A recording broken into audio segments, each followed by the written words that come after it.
You're listening to Hair of the Dogcast, a proud part of the Greenlit Podcast Network. Check out Hair of the Dogcast and all of Greenlit shows at greenlitpodcast.com.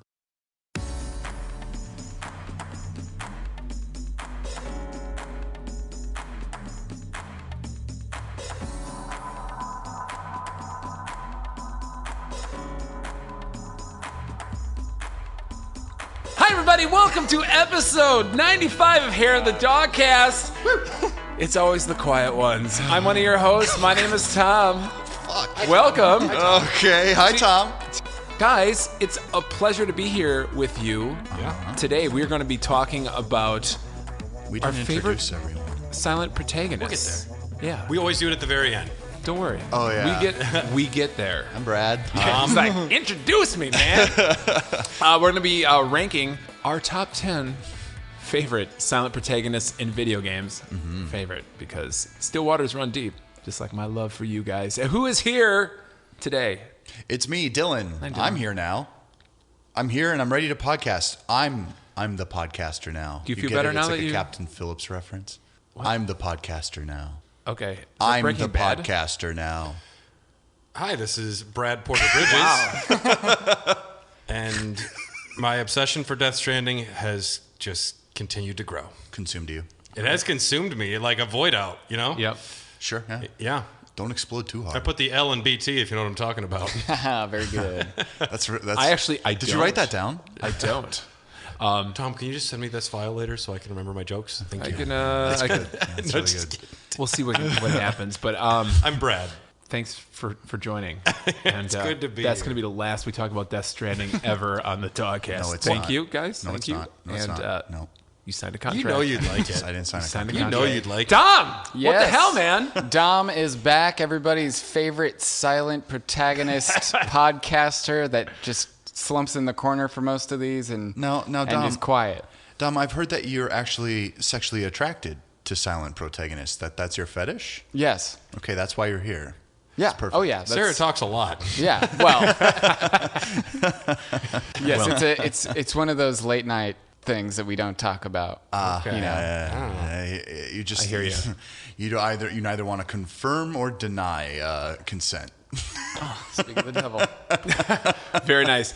And like I said, dear listeners, thank you very much. This episode is brought to you by some of the coolest executive producers in the business, such as Brian Ward, Ryan Kristenik, Kip Kopp, a Kippy, to Kip Copy, You Don't Stop, Tyler Keller, Allison Smith, and Kate Conti, and Totally Tubular and or radical listeners such as yourself.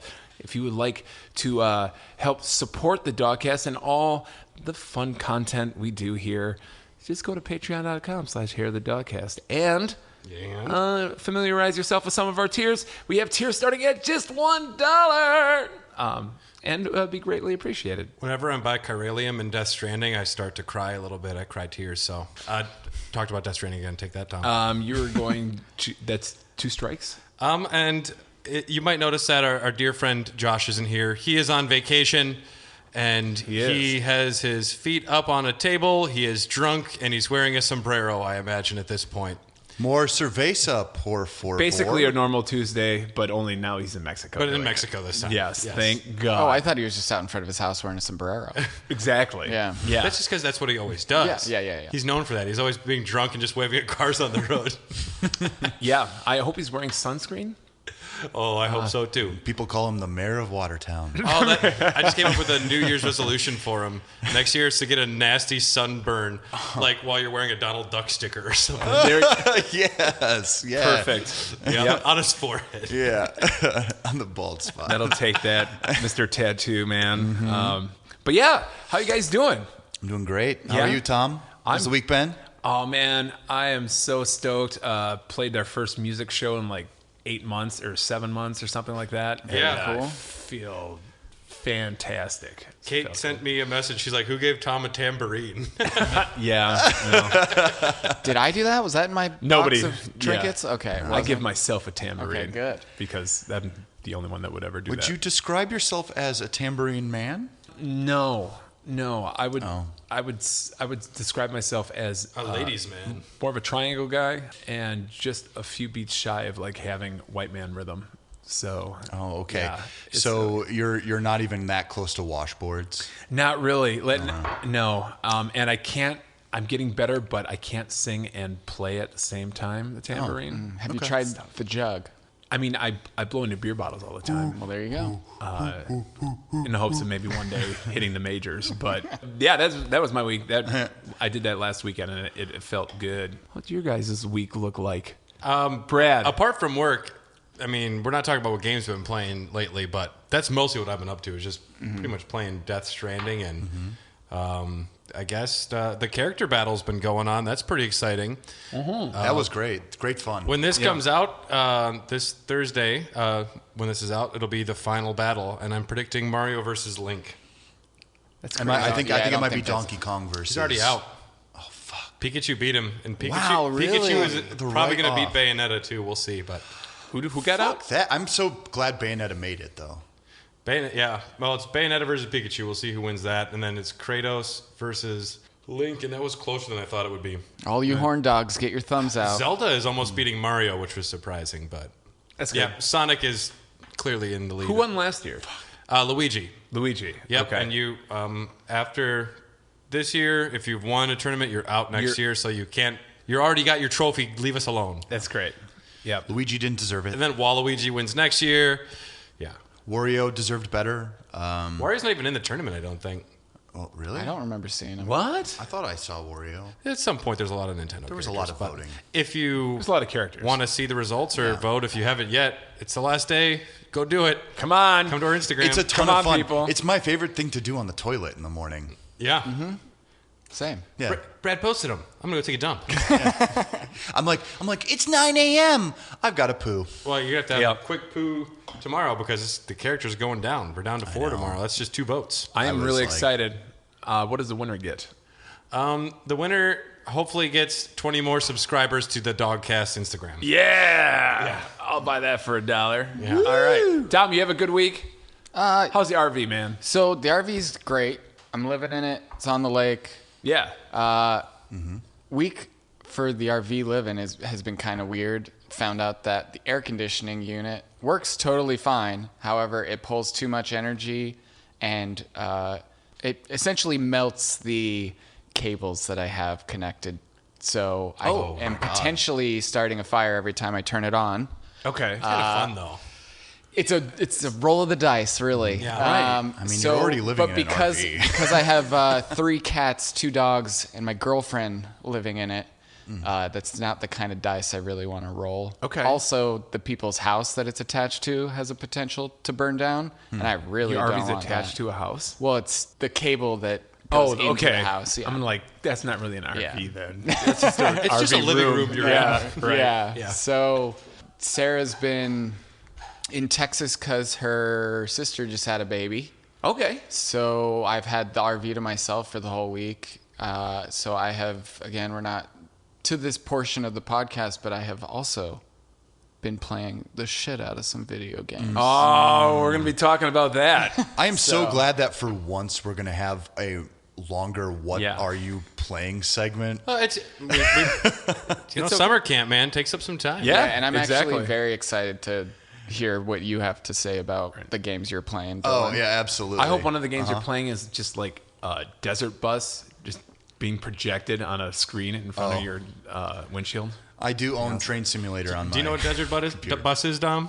Desert Butt? Desert bus. Totally different. The sequel. I've got one, Brad. It's faithful. Sequel to Death Stranding. Desert Bus. Desert Bus, it's like an 8-hour long game. You get 1 point if you can drive the whole way, and the steering wheel just kind of turns a little bit to the right sometimes. And you just drive on a long straight road down in the desert. Yep. Penn and To Teller Vegas. made it. Yep. Dude, that sounds great, actually. It sounds extremely accurate You get from where I'm 1 from. point if you make it to the end. Yes, and you can't take your hands off the wheel because there's a drift. Mm-hmm. And if you go off the road, you get picked up by a tow truck that pulls you back All the in way real back to the time, beginning? all the way. In real time? This Yeah. sounds amazing. No, Yeah. because I was actually thinking about going in on SnowRunner, where you're just driving through the mountains of Colorado in different types of Okay. massive vehicles. I've heard actually decent things. And Yeah. just like the slow, methodical, just driving through the mountains sounds pretty great. Right on. Yeah. That's awesome. Or just get like a starscape, just like Spaceballs or something. You know, that'd be cool. And John Candy is your wingman. Oh yeah. That'd be awesome. Dylan, do you do things? Did you want to talk about it? Oh no, I no. We already heard about your dates. I mean, yeah, we were talking about I've had dates. Yeah, date. yeah, dates. Real dates? Oh Dates, yeah. plural, yeah. I prefer plums. That too. Lethargic I've Mario. been doing Ring Fit in the mornings, and I got to be honest with you, it's not going well for me. I was gonna say, you went from ring fat to ring fit. Yes. It's showing, dude. Fuck yeah, I'm gonna be ripped, dude. I'm gonna be the Jared from Subway for this. But No, not no, wait, back it bad. up, back it not. up. But I was gonna say. Canceled. I was gonna say, but not a child Dude, molester. you're way more of Okay. a Richard Simmons type. Thank you. It's all I've ever wanted to be called. That's why you have the afro, right? Yeah, and love that why I'm there- wearing the full bodysuit. Most of our listeners don't know what we look like, and that's very cool. That is very good. I'm kind of more of a slim good body. As a Yeah. as a small Indian woman, I think that Not so fun fact. I think I was in Thomas threw- Indianapolis the day that Jared got arrested, and I think he was from Indy, and he it was right down the road. And you cried? and everyone was just like, "You hear about Jared? That fucking Jared! I knew it." Subway Jared. Like it was all anyone could talk about. I'm like, Tom, you were in a Subway. You just set the sandwich down and walked out. hey, and I went to Subway every day. No lie. I'm a basic I'm bitch. just picturing you, just What if like there's- you heard the news, like you're sitting in a Subway, you have like I one just of started them, crying into my fucking like tuna the sub. tears go into the sub, and you're just like, I just saw. why is life so cruel? My life, yeah. This foot-long meatball sub has a different meaning now. All right. Anyways, that's enough of that shit. Like Okay. like tears in the rain. I mean, we've already talked about Richard Simmons and Jared from Subway. You got to go This to Patreon. podcast is going to go off the I was rails. going to say, yes. I'm pretty sure. That is worth $1 a month, Yeah, let me we tell know. you. All right. Hey, let's start with a little bit of Wisconsin news. Okay. We can Oh, actually cool. do this. Yeah, let's Yeah. do it. And as typical of most Wisconsin news, it's not much of the positive variety, but it is entertaining, I guess. Maybe. I don't know. Maybe not. Due to an altercation at a Target store in Brookfield, Oh, Wisconsin. yes. I didn't know. I didn't realize it was from Brookfield. Yes. Right down the road from us. Please continue. Yeah. The retailer has decided to temporarily suspend in-store sales of trading cards, including Dylan's favorite, Pokemon. I'm sorry, Dylan. But wasn't it primarily because of baseball cards? I believe so. Yes. It is because baseball cards are popping off. Also, basketball cards. They're popping off. We were just at the hookah bar the other day, and the guy wasn't buying any of Matt's cards he brought in because he said baseball cards aren't worth anything anymore. No, that was no. He was Matt saying brought- like he was selling cards just for the shit of it, like old baseball cards, like from the early '90s, late '80s. Yeah. Just because none of those are worth anything, because that was shit. the time of the boom, where people were buying comic books and all this stuff that. People they were finding out that older versions of it were making a ton of money now. Okay. So they thought that they were like buying an investment for some reason, but that creates a boom. And for the most part, those are all worth Nothing. less than the cardboard they're on. Yeah. Maybe you can get a little for the bubble gum. So Yeah. is this because like all of the athletes are wearing masks in their 2020 rookie cards or something like that? No, it's literally just people got bored and collecting cards. It's the new is for, toilet paper. is for psychopaths. Yeah. No offense. I don't know, man. Like, Brad got me some sweet Super Mario Brothers movie cards for my birthday. You didn't open them yet, though. I did not. You should open them on refused air. to. Did you because open they're so Did you open the valuable. 1983 best of video game card pack I got you? Not yet. Still Why in don't my we do this still in my live glove on air? box. Maybe we'll do that on the last episode before summer. I don't know if I told you, Tom, but you opened up one of those packs of cards I got you, and there's a piece of gum in there, and you Yes. refused because it looks moldy. I bought Dylan a pack of baseball cards. It was a piece of plaster. Well, I bought Dylan a pack of cards with a piece of gum in it at the hookah bar. He didn't like skip a beat. He put that fucker in his mouth in 2 seconds. I had to know. He's got oral fixation. Yeah, I had to know. I actually Am I did gonna have die? to know. No, it's not even like It didn't It's taste all good, full right? of like preservative and crap. I knew it was fine to eat from like Right. a cook standpoint, but I was also just like, God, the taste of 1990. Just had to know. Yeah. It was the year I was born. I was like, hell yes, let's try it out. And so A I did. piece of Bill gum Clinton. that was almost as old as you. It honestly just it hit my tongue and it turned to dust. Okay. I'm not Yeah. even kidding. Like it literally just like dissolved into like a dust, and then it became a paste, and I just went nah, and I put it out in a paper towel. All right. Well, we've gone a long way to establishing our fucking trading card cred. That's what I gotta say. So a man was physically assaulted by 4 suspects in the parking lot of the Target store, but the victim had a concealed carry license and pulled out a gun, causing the suspects to flee. And the suspects were eventually located and arrested on charges of battery, strangulation, and disorderly conduct. I guess the victim suffered minor injuries and did not require hospitalization. In a statement to CNN, Target said, "The safety of our guests and our team is our top priority." Yes. Out of an abundance of caution, I love that fucking phrase, we've decided to temporarily suspend the sale of MLB, NFL, NBA, and Pokemon trading cards within our stores effective May 14th. Trading cards are available for purchase online, though no time frame was given. What about cyberbullies? Yeah. Also, Yu-Gi-Oh's still okay? Yu-Gi-Oh's for Nobody likes Yu-Gi-Oh. for very small kids. Okay. Yeah, nobody else. Guys, what about my Blue Eyes White Dragon? No. I had to come up with a reference out of nowhere. I was going to pretend like I was really like offended, and it didn't work out. It's Right. fine. So yeah, go online if you need your Pokemon cards, and also stay classy, Wisconsin. But what about the Garbage Pail Kids? Still available to buy. Also, Brad got me some Garbage Pail Kids. That was the gum that you had. yeah. That was a gum. Yep. That you didn't have. Right. That makes more sense now. Does it? I wouldn't eat that gum either. Right. No. Even if it was brand new. It's- It says garbage on the pack. Yeah. right. Why? Oh, come on, guys. The Garbage Pail Kids are pretty cool. Oh, I've got plenty. Oh yeah, I absolutely. wouldn't eat their too. gum. I would eat their gum. You would. I would Yes, I eat their would. bum. You guys seen the movie? Disgusting, you pervert. Yeah, the Garbage Pail Yes. Kids. Maybe It's when I was disturbing. 6. Oh, I want to see the movie. It's Never will. scary. It's really scary. Save actually. it for the Crow They're Bros. actually aliens. It's weird. It's all right. Listen to the How Did This Get Made episode Yeah. of that one. It's good. All right, moving on from all that violence. A recent patent publication has led many to believe that online betting, including potentially bets using cryptocurrency, could be coming to PlayStation in the future. That sounds like a bad The idea. future, Brad? The patent in question was filed by Sony back in 2019 under the title of, quote, esports betting platform, Ugh, I don't like this. unquote. So it's not gambling?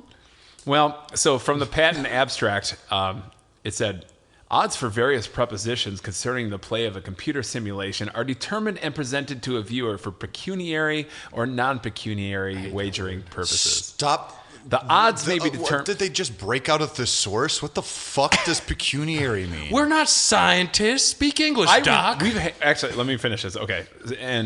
One more sentence. The odds may be determined using past game analytics or may be determined parimutually. You can bet your entire mom's Yes. digital wallet that's connected to your PlayStation account on Minecraft. We actually had a Dogcast where we talked about what the fuck does pecuniary mean. We've had this conversation before. Was it on the know, history of DLC and microtransactions? It sounds like a It might way be, to or maybe we describe talked about a lawsuit or some shit. Yeah, it might have been that. Yeah. It sounds like a way to describe a tiny penis. It's you're correct, Dom. Yeah. Yes, you can wager your penis or your non-penis. No, it just means involving money. I mean, I own a lot That's of... exactly right. I own Yeah. a lot of penis coins, so this could be good for me. Yeah. You know, So- little pecuniaries. Just a little I pecuniary. have 10,000 pecuniaries valued at 10 cents a piece. All right, That's so good, actually. so to kind of break that down, the Cliff Note version, the English version, even though PlayStation isn't specifically mentioned as in the patent, they just call it computer devices that this would be hosted on. The gist of the functionality described is basically an electronic betting system that would, during an esports event, being shown via cable or satellite source, maybe even streamed to a video game console, it would dynamically display odds to users in real time based on past data analytics. So, like in terms of esports betting, taking into account the esports team or the individual that you're watching, like their past decisions and outcomes for whatever they're trying to do. They're playing a fucking MOBA or they're playing as some asshole in Street Fighter, which is My new game. That's what they call me. That makes E-Honda even more threatening. Yeah. Whoa. Sushi toots. Yes. Raipu. So it would just show you. It's Repu.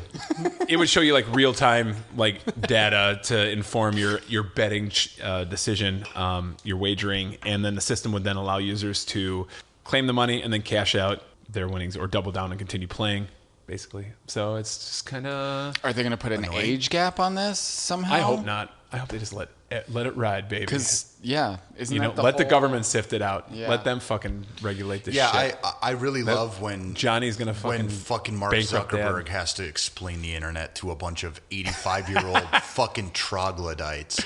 Get out of here. Right. Like, it's like, okay, maybe you shouldn't be running the country, assholes. Maybe you need to know what things are. Yep. I like things. And then, the whole pecuniary thing, the small penis deal. The non-pecuniary declaration could mean that... The big rods. Yes. That users could bet using in-game items or, bet their digital rights to games and software that they own and virtual currency and whatnot. So it's not just, money or crypto. You could bet other imaginary shit. So Sony did just buy, like we talked before, they bought the Evo fighting game competition earlier this year. So this is just them prepping for full takeover. So Is everything in our future just going to be a transaction? Like an actual transaction of some monetary value? That's Are we ever what going to life have is like already. a Star Trek thing where we don't have to fucking worry about it? Mm-hmm. Yeah, we deal in beer. This is transactional. I'll give you a beer. If Yeah. you come on this podcast. And talk. Yeah. It's the only reason and I you're show here up. every single damn time. time. But I'll tell you what. You're out there banging on the door. I want a podcast. I'll tell you what though. Come for the beer. Stay for the friendship. Aw. Applebee's. The store for you. That's my Applebee's. That's my pitch that I'm actually going to give them. Come for the $2 margs. Stay for the friends. Right? Long Island iced tea night, always a staple. Always a staple at the Applebee's. So what are you guys thinking? Are you gonna? Would you bet? No. Using No. a PlayStation based No. betting system. This sounds like this sounds like a terrible, terrible, terrible idea. But what if you do it once and you get sucked in? And you're like, Wow. That's I why love this. That's why you don't allow video game consoles that are used often by young people the option to do this. Video games are gambling. With This is addictive throwing personalities? This is taking that like video games aren't gambling and there's like just putting that whole argument on fire. Yeah, this actually would. Yeah, Even There would be microtransactions no are like, argument we anymore. don't even want to be a part of this. I'm just furious about it, but what else can I possibly say besides this is stupid? Like, at the end of the day, it's just like, I can tell you a million reasons why, I guess. Mm-hmm. But the fact that all these companies are prepping for this almost, like what I was saying before, this transactional future of bets and risks, and that is so sinister. And I don't really know how to exactly put it into words how awful I think this is going to be in the long run. It's going to damage a lot of people. Gambling is straight up crazy addictive. Mm-hmm. I've done it before. Oh, I mean, I was fine. I didn't get overboard. yeah. Because I always said I'd like to eat. Mm-hmm. But I have done it before, and it can really drive people crazy. It's always the Willy Wonka machine for me. Well, if you gambled away all your money and didn't half the eat, reason I don't it's like a great using- way to get in shape. Yeah. I mean, yeah. Maybe. Fuck your Ring Fit. I'll take that to If you lose heart. all your money, you just eat ramen, and that's not a way to get in shape. No. No, it's not. You'll Or get asbestos. bloated. All that salt. Right, drywall. Tastes so good. I'll be a little bouncy ball. Yeah, so this is just a patent. Companies file patents all the time, and The Strand type game system from Death Stranding is patented by Kojima Productions. I found out. I was like, wow. That's Perfect. What is that, just crouch walking? yeah. It's carrying a bunch of shit. Oh, okay. Yeah. What if Skyrim had that system? Well, this will be for Raw Dogs. Yeah. Yeah. Yes, please. Sorry. Okay. In other Norman Reedus news, Yes. So yeah, I think How they're. do you feel about his facial hair in that game? Oh, my God. pubes have never looked better in a video game. I will stop this right now. If you two don't And I stop, will- I will yes. turn this car over. Stop it. Sorry, Dad. We will start this podcast over. Sorry, Pop. And we're back. Hey. All right. Next So, news. Anyways, yeah, I would say there are a lot of people out there who could keep their shit together and probably be responsible with their betting, but yeah, it just doesn't seem like a pretty volatile mixture. If here. it's that easy to get to, like a day at the horse races, sure, because you have to actually go to the racetrack and put on a fucking hat. Right. Yeah. If it's in your living room, I'm done. Like that's me having to take a second mortgage out of my RV. Right. Have you guys ever have you been playing you played Valhalla, right? Mm-hmm. I bought Trials Fusion, which is ostensibly Excite Bike for the modern era. Fantastic. It's fun. But every time I start it up, it is constantly asking me whether or not I want more fucking loot boxes and all this other horse shit. And I'm just like, at what point are we all going to say this isn't fun anymore? And it's not cool. I think at this point. Yeah. With the gambling thing. Well, it's just like, I'm not going to, and I would love to keep playing this game and I would love to put more hours into it. But every time I start playing it, I'm like, I feel like I'm being fed this propaganda and I don't want to feel like a rube while I play. There is something to be game. said, though, like, the grossness of loot boxes and just like them vaguely concealing them. And it's basically gambling. We've talked about that before. Mm-hmm. I do. There is something kind of noble about just like, you know what? Let's just fucking allow betting. Straight up fucking betting. Let's not call it even spade a spade. sugarcoat it. Let's just go balls to the wall. Yeah. Well, isn't that the main issue then? Is that we no longer have any like barriers or boundaries to certain social mores? Isn't that the problem? Like I feel like the world is kind of like swallowing its own tail. Set to drain. I just feel like we keep allowing for these little steps forward, but now people are just like, well, why don't we try the fucking evil thing right away? And if people hate it, we take it away. But if they're kind of fine with it, so we tried it. So I know this is an old news story, but did they ever take away like the ads that you couldn't skip from like NBA 2K? Even though you paid $70 for this game. Here I am just trying to watch Norman Reedus take a poop and I'm getting advertised AMC. Well, and that's what I'm saying. Like, you can do that. You can put ads in your video game. You can do it tastefully by having your character say, drink a Monster Energy drink. or whatever it may be. But if you're going to make it like a full-on, this company gave us a bunch of money to put this unskippable ad in our game that you've already paid $70 for. Yeah. And you've also bought our console that nobody else can find, and this is one of the few games that you can play. Yeah. Mm-hmm. It's gross. It is gross. Yeah. I don't know. I know that 2K1 or 2K2 is on Game Pass, and I wonder if they took off the... I doubt it. Probably not. Yeah, if it's on Game Pass. It's probably a loading screen, and there's nothing they can do about it. Which is crazy. We lost the source code. For the PS5, you should be able to just go right into it. Please drink Pepsi. All right, well, that's been your pecuniary news story. How dare you? I got a news story. Whoa, yeah, let's hear it. Oh, my God. Is this breaking? It is breaking. It is breaking. This happened today. What just happened? Earlier today, this is Tuesday, we're recording, GameStop quietly announced that it's working on NFTs, non-fungible tokens, fungible, however you say that. Oh, yeah. That could potentially mean you could like sell and trade digital game purchases. The stock shot up 20% today, which is pretty exciting, like 16%, $30. $6,000 a share. Not there, but... But okay, they're launching an NFT platform, which is a pretty big move for a company that people aren't really using right now. I was there about a couple weeks ago. They have to do some rebranding, and they like buying and they don't like buying used games, but they love selling them. They sure do. Yeah, but I thought it was pretty interesting that this could be a new platform for selling and trading digital game purchases, which is unique. That's the racket GameStop needs to get into. Well, and if there is a monetary value to digital games I purchased that I don't want anymore, I could see myself taking 10 games I've already beaten from 5 years ago, like give me $3 for each, and then I can buy a new game. I don't know. $3. Okay. Yeah. Yeah. They'll still sell. It's- Maybe it's- Resident I mean, Evil it's- 8. Are they going to track how you, whatever you paid for it? Because I don't buy, I'm like a huge wait till it's on sale if I'm not entirely sure if I want to go all in on it. Right. And like just the other day, me and Dylan were talking, I bought like 10 games that were all $5 a piece. Right? So Yeah. if I'm doing that, but they're normally $20 a piece. Yeah.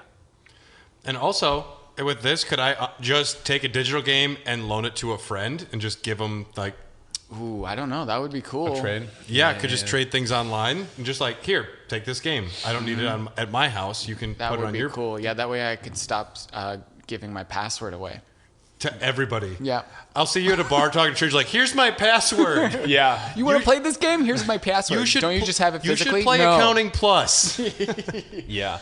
Doesn't Steam allow you to sell your games to friends at all?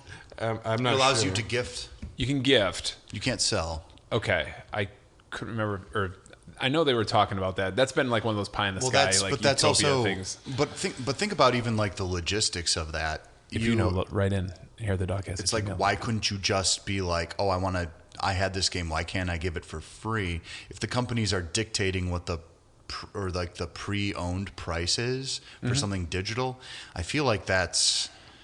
I mean, I don't know. Like, how would you dictate price? That's what I'm saying. Yeah. Yeah. I mean, I don't wouldn't like the discount shit. idea. I mean, Yeah. if I was a company.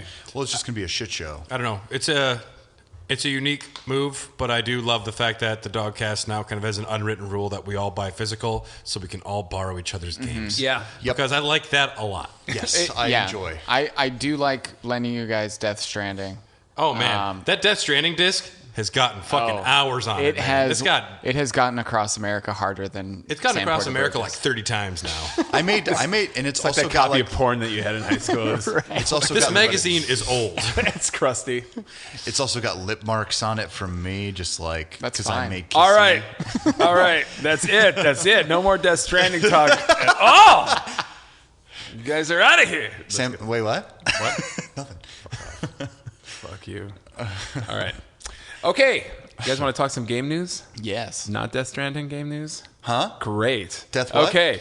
Nintendo is pulling a Nintendo What? and locking quality of life features for the upcoming re-release of the Switch port of Zelda Skyward Sword behind an amiibo. Oh yeah. Have you seen this amiibo? Yeah. The it amiibo is- looks dope. I think I have a. Really? I think I have a pre-order for it. I just had... Actually, it Do you? doesn't look. Yeah. I wrote down the Skyward Sword amiibo is $25 and features Zelda petting one of the dumb fucking birds.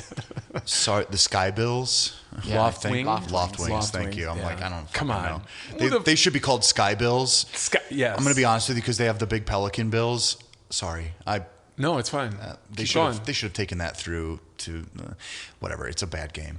Yeah, so this $25 amiibo of Zelda petting this dumb fucking bird, it unlocks an improved travel system where if you tap the dumb fucking amiibo, Link can quickly get to the sky, even if he's in the middle of a dungeon, and if you tap it again, it'll take you back to where you tapped it the first time. So it's a big ass cheat. cheat. Well, yeah, essentially, because in this game, you would have to go to a statue that would then shoot you up into the air. Yeah, In order to. it was only to do specific that. parts Yeah. on the map, right? But now you can just do it wherever you are. Right.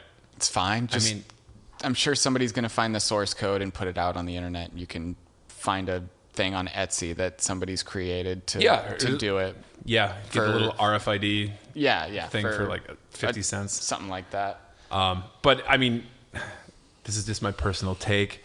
I mean, I think this will just make sucky Zelda slightly less suckier. You know, if they had an amiibo that maybe Well, took or if- 20 hours yeah. off the fucking game, But I think made it fun the to play. outrage for this is why not just put that in the game?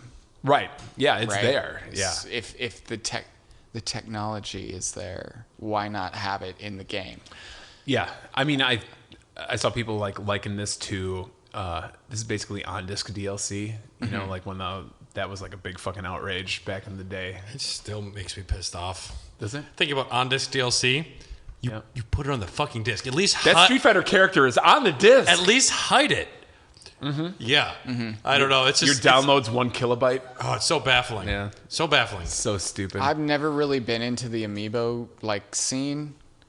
Is that not something that they normally do, or is it all just cosmetics? I can actually speak to this. Please. I am the amiibo king of this podcast. Even as I see Tom's, which I'm the queen. which perch atop your apartment. Yes. I was royalty many years ago. No. But I have over Advocated. 95 of these things Oh my at god. my last count.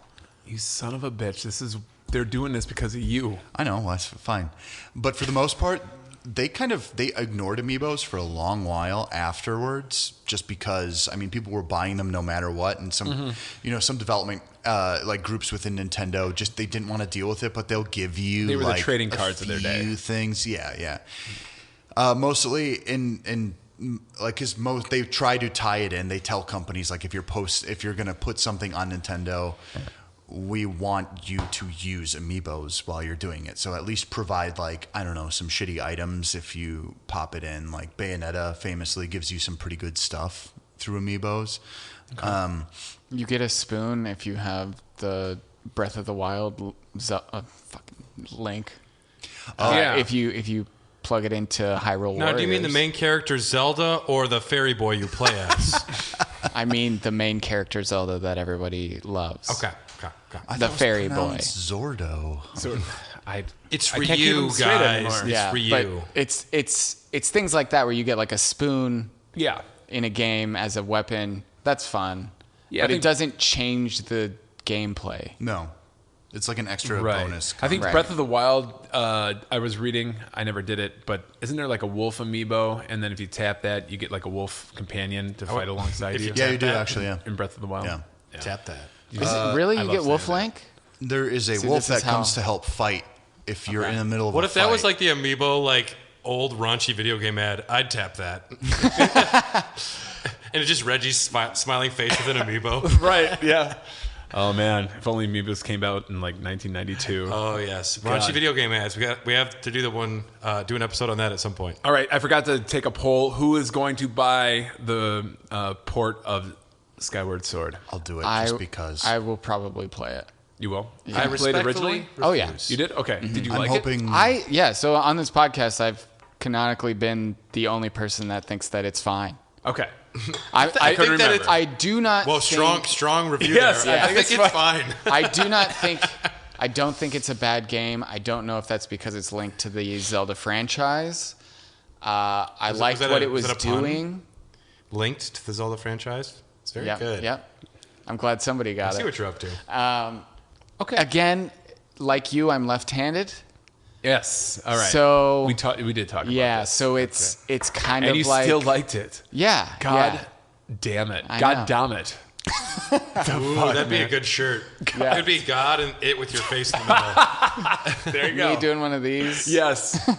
Yeah. Perfect. I didn't hate it. Okay. I thought it was cool the fact that it was the very first one. Yeah. In the timeline and all that. I just play them for. They're all the same game, really, if you think about it.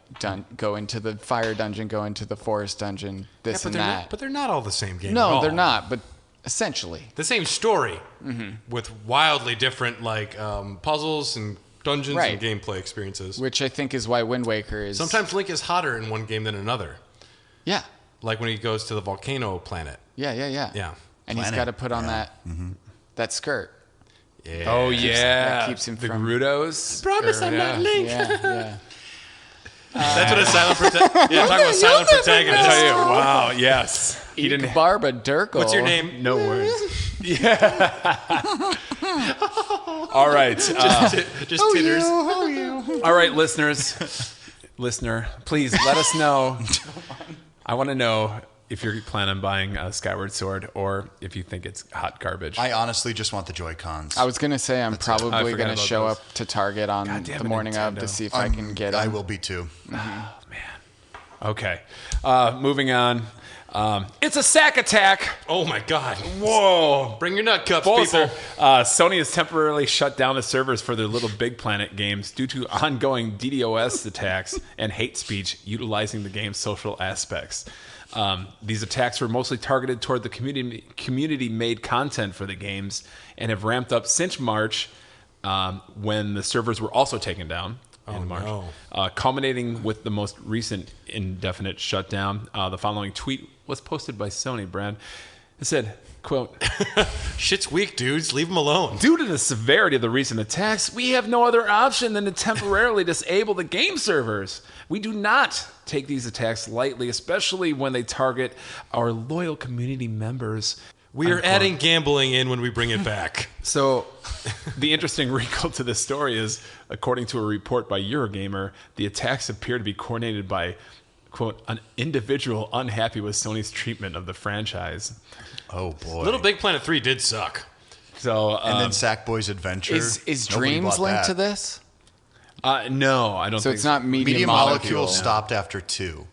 Okay. So, yeah, Media Molecule did their own thing right after Big Planet 2, and they haven't dealt with it since then. So apparently they don't know if he's like a unhappy like ex-employee or if it's just some fan guy, girl, whoever. Sad girl. Let's be honest, it's a boy. Yeah. It's a guy.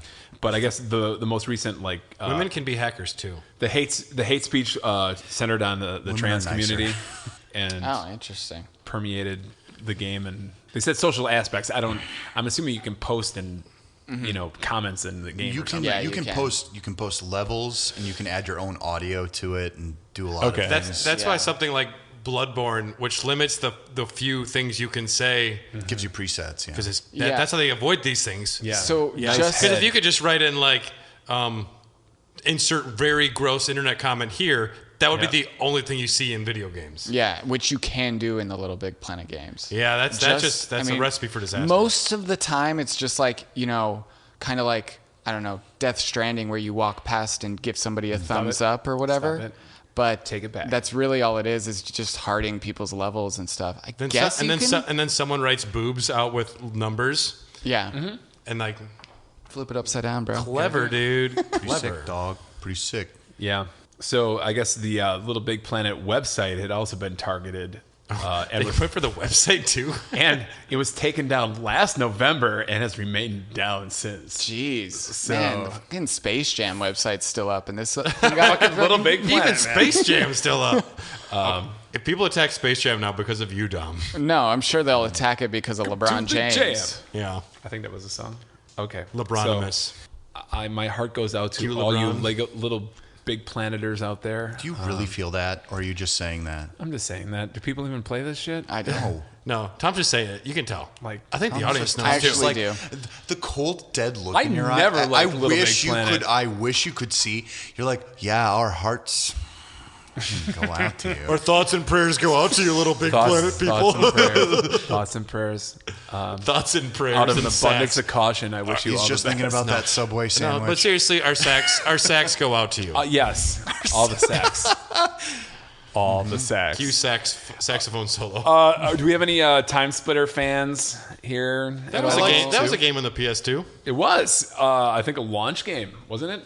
Or launch window? 64 Probably why it also? wasn't good. Well, good news for you, Brad. You seem to be a fan. The shit's coming back. Oh, good. Just for you, buddy. Yeah.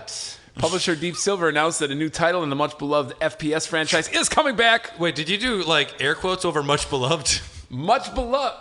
This game, I've never played it, but I know that this game is much Time beloved. Splitters 2 is good. Yeah. Yeah. The franchise, I think, has a Doesn't mean fond it's dead. place in a. Whatever. I guess it's not. So, the game is being developed by a newly reformed Free Radical Design featuring the studio's original founders, David Doak and Steve Ellis, who helped design and develop the original games in the early 2000s. Fun fact, I have never played a Time Splitter game, but this made a lot of people happy. It's pretty fun. Yeah, this it trended. It trended on the social medias when that was announced. So, finally, I got one more here. If you guys indulge me. Sure. I have a small one after you're done too. All right. Well, let's do this one quick. Brad, the rumor mill has been chugging around over at Bethesda. Oh no, they're releasing Skyrim again. Well, we know that's Skyrim going to Mobile. happen. Yeah, right. Return of the Skyrim. DLC announced for a So there's been an 11-year-old game. increased speculation that Starfield, the upcoming open world RPG by the developer, will be indeed exclusive to Xbox and PC. This comes from an article published by VentureBeat. And while this exclusivity had been rumored in the past, the article's author claims this has now been confirmed by multiple internal sources. Isn't that game incredibly behind schedule right now? I don't know if it was ever on a schedule, but it's been in development for A very a long while, time. or at like least it's been in the hopper in some form. I feel like I've recently seen articles saying, "Oh yeah, this is a ways out still." Every time it comes up, it's. I think they can't afford another fuck up. Yeah, I and was going to think say, that's why. I hope they don't 76 it. Starfield 76 is going to come out first. Right, yes. Get people excited. I hope not. For those of you that don't know, Starfield is a new IP for developer Bethesda Softworks, and I think their last game was Fallout 4. That was in 2015. 76, Fallout 76. Yeah, I guess 76. I think that was a different. You guess? No, it's just true. It, Are you talking about like their the main, traditional? but I'm talking about like the main team. They did try to consider Fallout 76 one of the main. Do you count Yeah, Doom I don't- Eternal? No, that would be id. Okay. Yeah. But my opinion is, I think, Bethesda was acquired by Microsoft earlier this year officially. And, people have been speculating what games are going to be. Our game's going to be exclusive to Xbox, like all Bethesda games, or, what games are going to be piecemealed out to PlayStation and other platforms. And I still think your Elder Scrolls and your Fallouts are going to come out on Across everything, the board, yeah. just because there's precedence for that. I think a new IP is the perfect time for Microsoft is to say, like, hey, this one's exclusive to us, and give them a jolt for Game Pass. And I hope it's good. And I just heard a rumor today, a crazy rumor, that Tom Cruise might possibly be in the game. I think that they're taking the success of Keanu Reeves go. being in Cyberpunk the wrong way. I would rather Yeah. take another Keanu Reeves from Cyberpunk. If they in announced Starfield. Danny DeVito was in Starfield, I would be excited. That'd be cool. Yeah. Let me get in the starship. Danny DeVito, Arnold Schwarzenegger reprising their twins roles, just walking in on the bridge of the spaceship, be awesome.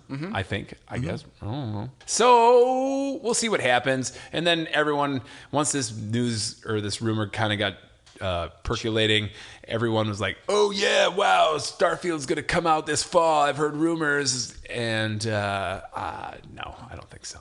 But Yeah. I don't think they want to cyberpunk it. I think they're just probably going to Yeah. wait till it's ready and then... I think it's getting closer. Yeah. But my guess is 2022. I guess we'll find out. Bethesda and Microsoft are both doing their press conferences at the same time, so they're all rolled into one this year at E3, and we'll probably hear more then. So we'll see. Brad, you want to round this puppy out? I received some strange things in the mail today. Oh boy! What the fuck? And Sea monkeys Death threats. and death Things from New I received Mexico. 2 different ones. I'll pass these around. Yes. It is an ominous postcard. Ominous. An ominous postcard that it just says they're coming with a phone number, which is from Roswell, New Mexico. And it's got different coordinates on each postcard. Brad, how dare you not? How dare This is you an keep this from me? ARG. What's going on, man? Well, and I entered the phone number onto Google, and it confirmed it was a Roswell, New Mexico phone number. And there's a voicemail with like a lot of sounds, but it says something strange is happening, something like that. what? The And fuck? Twitter has speculated it is an augmented reality game. Oh, okay. Yeah. It is not confirmed. If you search hashtag they're coming on Twitter, you'll see that there's a lot of people talking about it, but some people have speculated it's an ARG thing from possibly if you bought anything from like Halo 2? I Am 8-Bit or anything. Okay.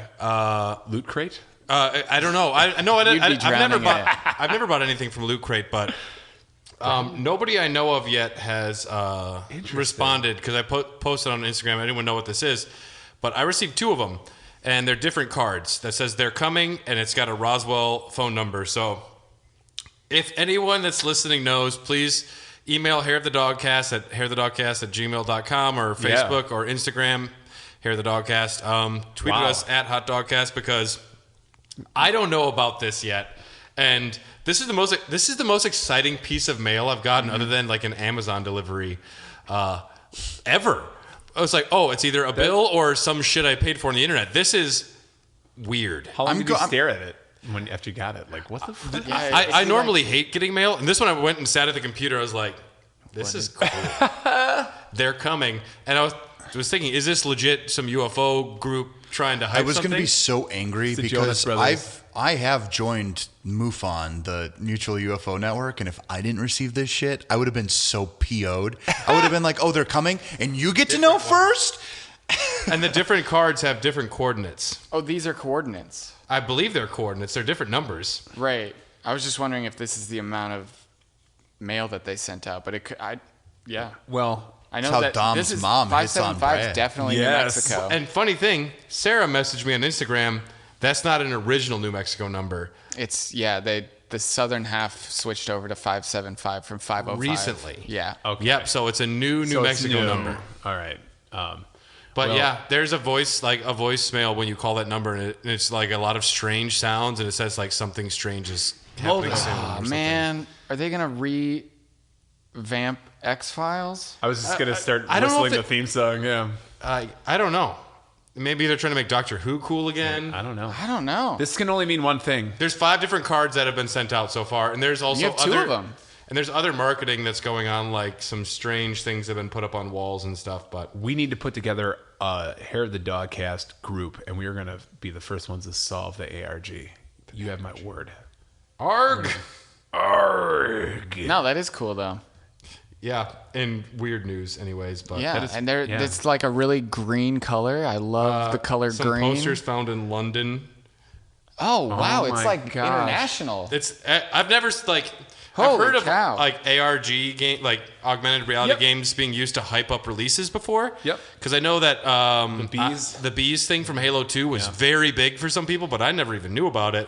And it's just very exciting that I might be like, it's weird to get a clue for something in the mail. This is the kind of marketing that's very exciting that I don't think people use enough of. I'm glad you did something. What I would've phone number? So probably sorry to thrown it cut away. you off there, Tom. What phone number did they have listed? Because that's not a Roswell number in London. no, that's a different- So is that like where Stonehenge is? I don't know. the payphone that's in the middle of payphone Stonehenge. Could you imagine? What if it was Tom Cruise talking about Starfield? Oh my God! That'd be If that's what it is, it's Scientology. they got me. Yes. Yeah, it's just like It's a whole L. Ron Scientology. Hubbard's fucking Yeah. grave. Supposedly from posters in London, but yeah. All right, well, stay tuned. Yeah. Let's see where this rabbit hole Yeah, goes. that's fun. Yep. I'll let you know if I find out more. All right, sounds good. Stay tuned, everybody. And like I said, if we want to put together a Dogcast group to go solve this, that'd be great. An international cadre, we can do it.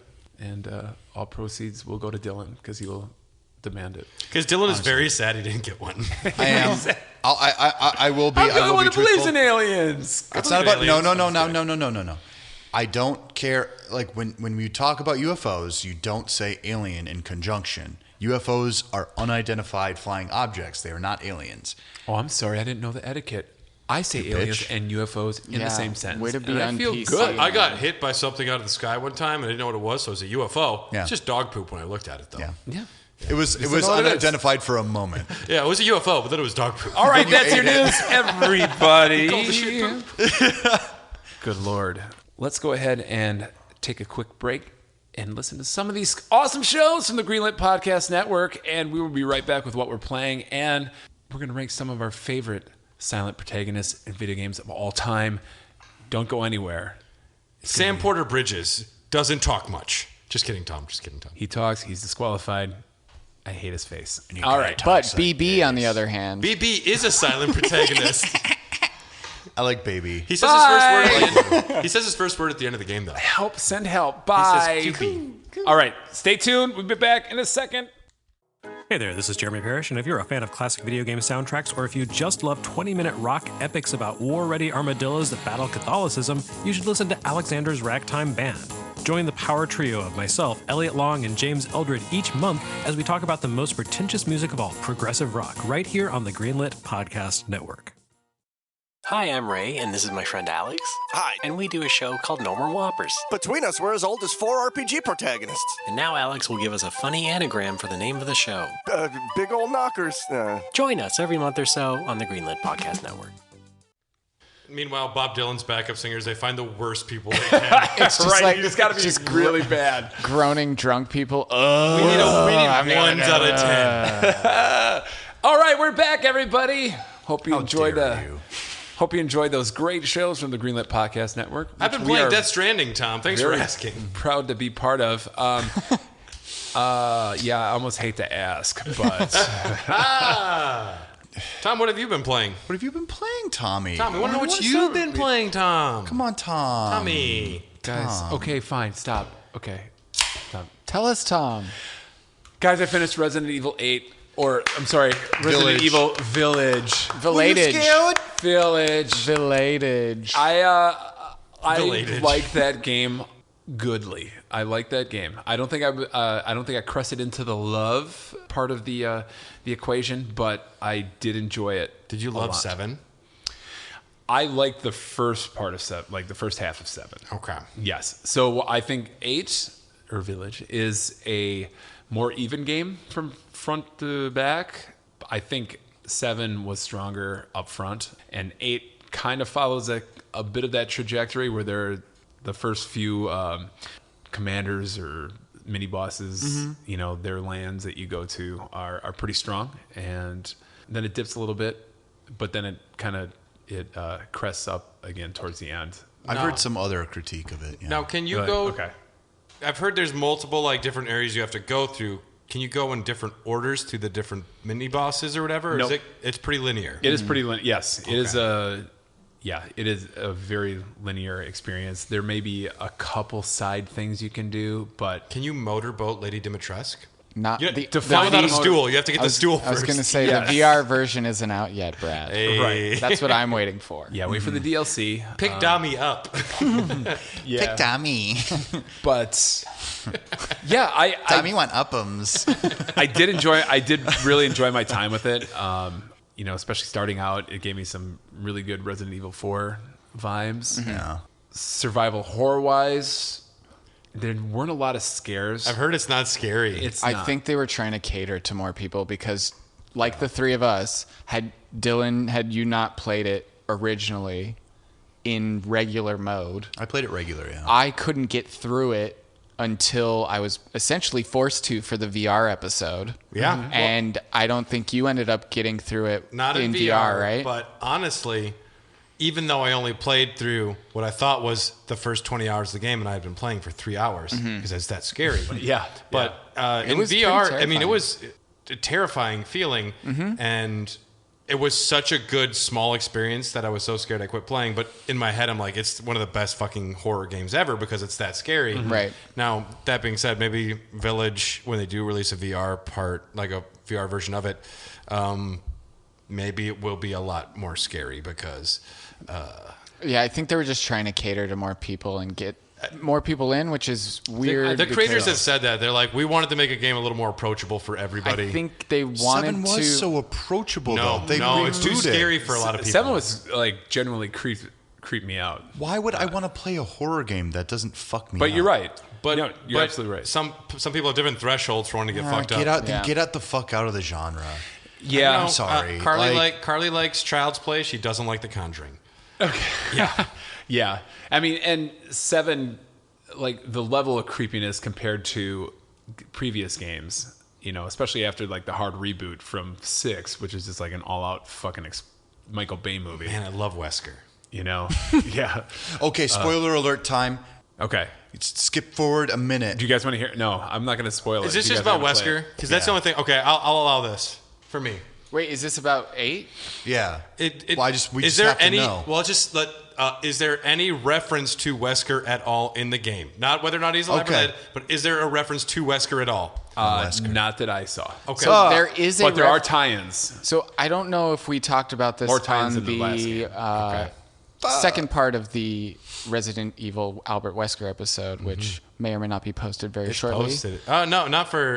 It's for Patreon members right now. Okay. Yeah. Well, with that being said, sign up for Patreon at Hair of the Dogcast at Patreon. You definitely should. Exactly. You nailed it. Yeah. So there is actually a reference to Albert Wesker in the 7th one. Yeah. Yeah, the gun. The gun is named. mentioned Okay. it. Yeah, Yeah. I Okay. know. I'm So, just saying. I wasn't sure for if those you of you who forgot. haven't heard So it. there might be like some obscure shit that I don't know, but Like if you're there's like saying a nothing references him, or I didn't see like a picture of like here's a guy with sunglasses, because I was looking, I'm like, oh, they got to put Wesker in here, but I didn't see that.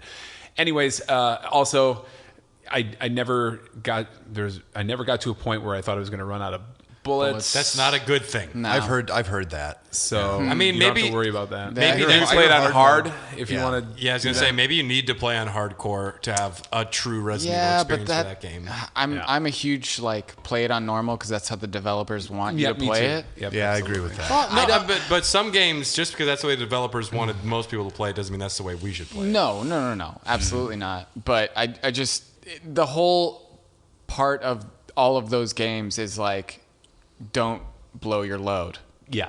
Well, like put it this way, like Don't get caught. Well, when I played Breath of the Wild for the first time, I found myself getting bored every once in a while. But Master Mode on Breath of the Wild is exactly how I think that game should have been from the beginning. So yeah, maybe this is a situation where I might actually start out, if I play this tonight, like I might actually start out on hard mode just to be like, I saw you play Let's the see how it demo. You goes. should start on normal, dude. yeah, I sucked at it. I get bad. distracted by pretty things. And also, Brad, you have a really nice TV, and I was playing on a PS5. It's looking good. Yeah, it looked really nice. I did like the every one of the different levels is kind of a different style of survival horror Yeah. game, which is nice. Like there's one that's kind of like Silent Hill. Maybe it was a little. So bit there's like creepy. a big-titted cop. Pulls you over and Not a big titted cop, but you'll know. When Okay. you see it. So You'll see it, dude. you'll see it. So, anyways, She's a vampire. she's gorgeous. and it's not that long, and it Dami want pick up. yeah, it really hit the spot. I enjoyed playing it a lot. Tommy want I'm- uppies. It sets up the next game, and I'm interested to see where that goes. I'm Albert Wesker. Outside of that, still working through It Takes Two with Kate. The Mary-Kate and Ashley film. Man, that game is fucking just fantastic. If you guys are looking for a co-op game, Do you have it physical? It's right there, yeah. Yeah. When you're done with that, I'd love to It's- borrow it and play it with Carly. it will. so cool. Unless something miraculous happens, is probably going to be my favorite gameplay experience of this year. Wow. Fucking kidding. Cool. Yeah, I'd love to borrow it and play it with as- my as a significant co-op, other, like- Jamie Oh. Bone. And okay. possibly ever, because it's so cool. Just all the cool mechanics that they pretty clever. I mentioned would- that in the last podcast, but Maybe I'll play it with a date, huh? yes, just make sure that your date has a little bit of knowledge of controlling cameras and. Oh, 3D. I told them I'm on a video game podcast, so Okay. I already know they don't. Yeah, always lead with the most impressive thing we have. Yes. Here, you can listen to all my. It wasn't. shit. It wasn't. I have it wa- 95 amiibos. Do you want to come over and check them out? You ever heard of the Greenlit Podcast Network? Oh, you haven't? Let me tell you about it. Let me be clear. It wasn't a brag. She's like, "What do you do with your friends?" I'm like, "Oh boy, I'm not Yeah. gonna not lie." It's just like It's very. I'm Well- like, well, I have this podcast, and she's like, "Oh, that's interesting," and I'm like, "It's about beer and video games," and she's like, "Oh, yeah," The and I'm like, two coolest things ever. I wasn't like ashamed, but I was also kind of like, this is a first date. I don't want to fuck this up. Like, Did you know that Albert Wesker had a PhD when he was 19? Tell you what, man. 17. If she listens, Boner and you status. call her and she still picks up the phone, it's meant to be. she's not going to listen. None of them are. Oh, Allie never did. well, when Carly and I weren't together, she has admitted to me that she was listening to Hair of the Dogcast without knowing anything we were talking about because she just wanted to like hear my voice or like hear what we were up to. Oh, that's cute. Oh, yeah. she can go to sleep. And it was probably just us talking about how we were going to hate Death Stranding if we ever played it. And we were wrong. Yeah. All right. Or maybe Anyways, you weren't. That We'll is know. what I've been playing. So, Oh, let's get it out of the way. I've been playing Death Stranding. okay. I beat Death Stranding yesterday. Yep. Okay. I thought it was done. There we go. the credits rolled. There was like an hour of credits. Yep. Of course. Then you're not done. Nope. Otacon comes on. 3 more chapters. Oh yeah. You go back. Then there's like, it's not a final boss, but it's a boss. And then there's more credits. A lot of them. Yeah. And you're not done. Yeah. And then, turns out, it was a real baby the whole time. The whole time. It was a real baby. It The whole time. was a real baby. I'm not going to say any spoilers, of course, but Death Stranding was amazing. I'm happy I bought the 3LP vinyl record because I was jamming Same that here. hard Yeah. today. Yeah. And the more I read about it today in anticipation for the next Raw Dogs, it has me very excited to talk about it. And it's probably not a game for everyone. No. And it's front-loaded and back-loaded with story. And the middle's like a whole bunch of fun. But then it's just like, not to spoil anything for Raw Dogs, but I'll just say, if you're going to have a section where it's mostly 5 hours of videos, like there should just be like a save now. There's going to be a long section of story where you won't be playing. So go to the bathroom, get a beer. Luckily, you can pause whenever, but there almost needs to be a heads up when there's something like that happening. Yeah. Carly came home from work. There are bits. Poor Carly. I can't turn this off. Carly, I think it's almost done. 2 hours later. I was gonna say, it's done. I at least warned her, like, if you're gonna watch him play this tonight, there's gonna be a 2-hour cutscene at the very end. Yep. No, it was more than that. It was I think it hits you with a 1 hour, and then you play. The problem is there's not a lot of bit. gameplay in the last 6. Right. So it feels long, but I will say, loved it, and that'll be the next Raw Dogs. The one after that, we're doing Donkey Kong Country for the Super Nintendo. Yep. Cool. So I'm excited to just have some fucking popcorn game. God. Even though Tom hates that popcorn. Let me know when you start talking about good games again. Indie Games Month is July. All right, thank God. You haven't played Death Stranding, so you don't know. I'm just kidding. I throw shade. Son It's a of game that I want to play. Yeah. Hey, Tom, I have it. You can borrow it. Dude, you can borrow my games. Cool. Yeah, we're friends. You opened your PlayStation 5, right? Oh, shit. Yes. Okay, good. Then Yep, yes, you it's- can borrow yes. it. It is over there. You have to reward good behavior. Tom, Yeah. do you want to know what I have been playing? I would love Let's to. hear So about my it. girlfriend went out of town, so I Oh, decided yeah. to just smash the hell out of Final Fantasy VII Remake. All right. It's a game. It is a game. I thought you were So just the to back give a of the little box, bit, to give a quote. little bit of backstory on my video game history, I have never played a Final Fantasy game before. Interesting. okay. And This is not a will good you representation continue of playing? Final I Fantasy games really either. enjoyed this game for the combat, the visuals, but there is a point where it goes from like a Quentin Tarantino spaghetti western into a Zack Snyder film real quickly. And I still don't really know what the fuck happened. There you go. Well, welcome to Final the Fantasy. The story makes sense a lot of the way, and then pretty much after Wall Market and the cross-dressing, Relatively you speaking. start going into like the labs, and then you're climbing up Midgar, and then there's just whispers everywhere, and it's Right. going into the oogie boogie scary story, like big stuff that doesn't have anything to do with what the entire story has been about. Right. I had to tell him. So We hung out on Friday, and what happened is I had to tell him that the whispers that I had to literally tell Dom that Final Fantasy VII is not a remake; it is a sequel. So we had a conversation on whether or not it was a sequel, but you didn't want to ruin anything for me. I didn't want to ruin versus it being like an alternate dimension, and I was like, "What in the are you talking about?" Yeah. I mean, Now that I've beaten it, though, I definitely agree with you. It is a sequel and the reason I think that is because I feel like you would definitely get a lot out of this if you probably had played the original. I mean, You should have played the original. Because there were things you told me that I was like, when it ended, I was like, but he said that happened, but it didn't happen. and it has to be a sequel, 'cause Right. But you if wouldn't. the character's getting visions of Right. Advent children. Yes, and that I have seen that movie. That's so That weird. is so That's weird. so Sorry. weird. That's so fucking I've weird, seen all the dude. Final That's Fantasy the weirdest movies. thing I've ever heard you say. That is the I know. weirdest thing you've said. I know. You're And- doing it wrong. And so, well, Movies here- are for only super hardcore fans. and here's another gripe that I have, right? Aerith isn't voiced by Mandy Moore, and Sephiroth isn't voiced by Lance Bass. Yes. I So- prefer It's his pronounced new line. Lance Right. Bass.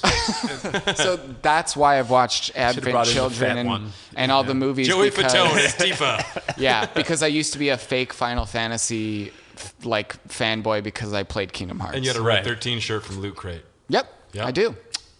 Sick. And So- wore it and had no idea what it was until Cool some shirt. random person told me I had a cool shirt on. So it sounds like liked it, didn't love it.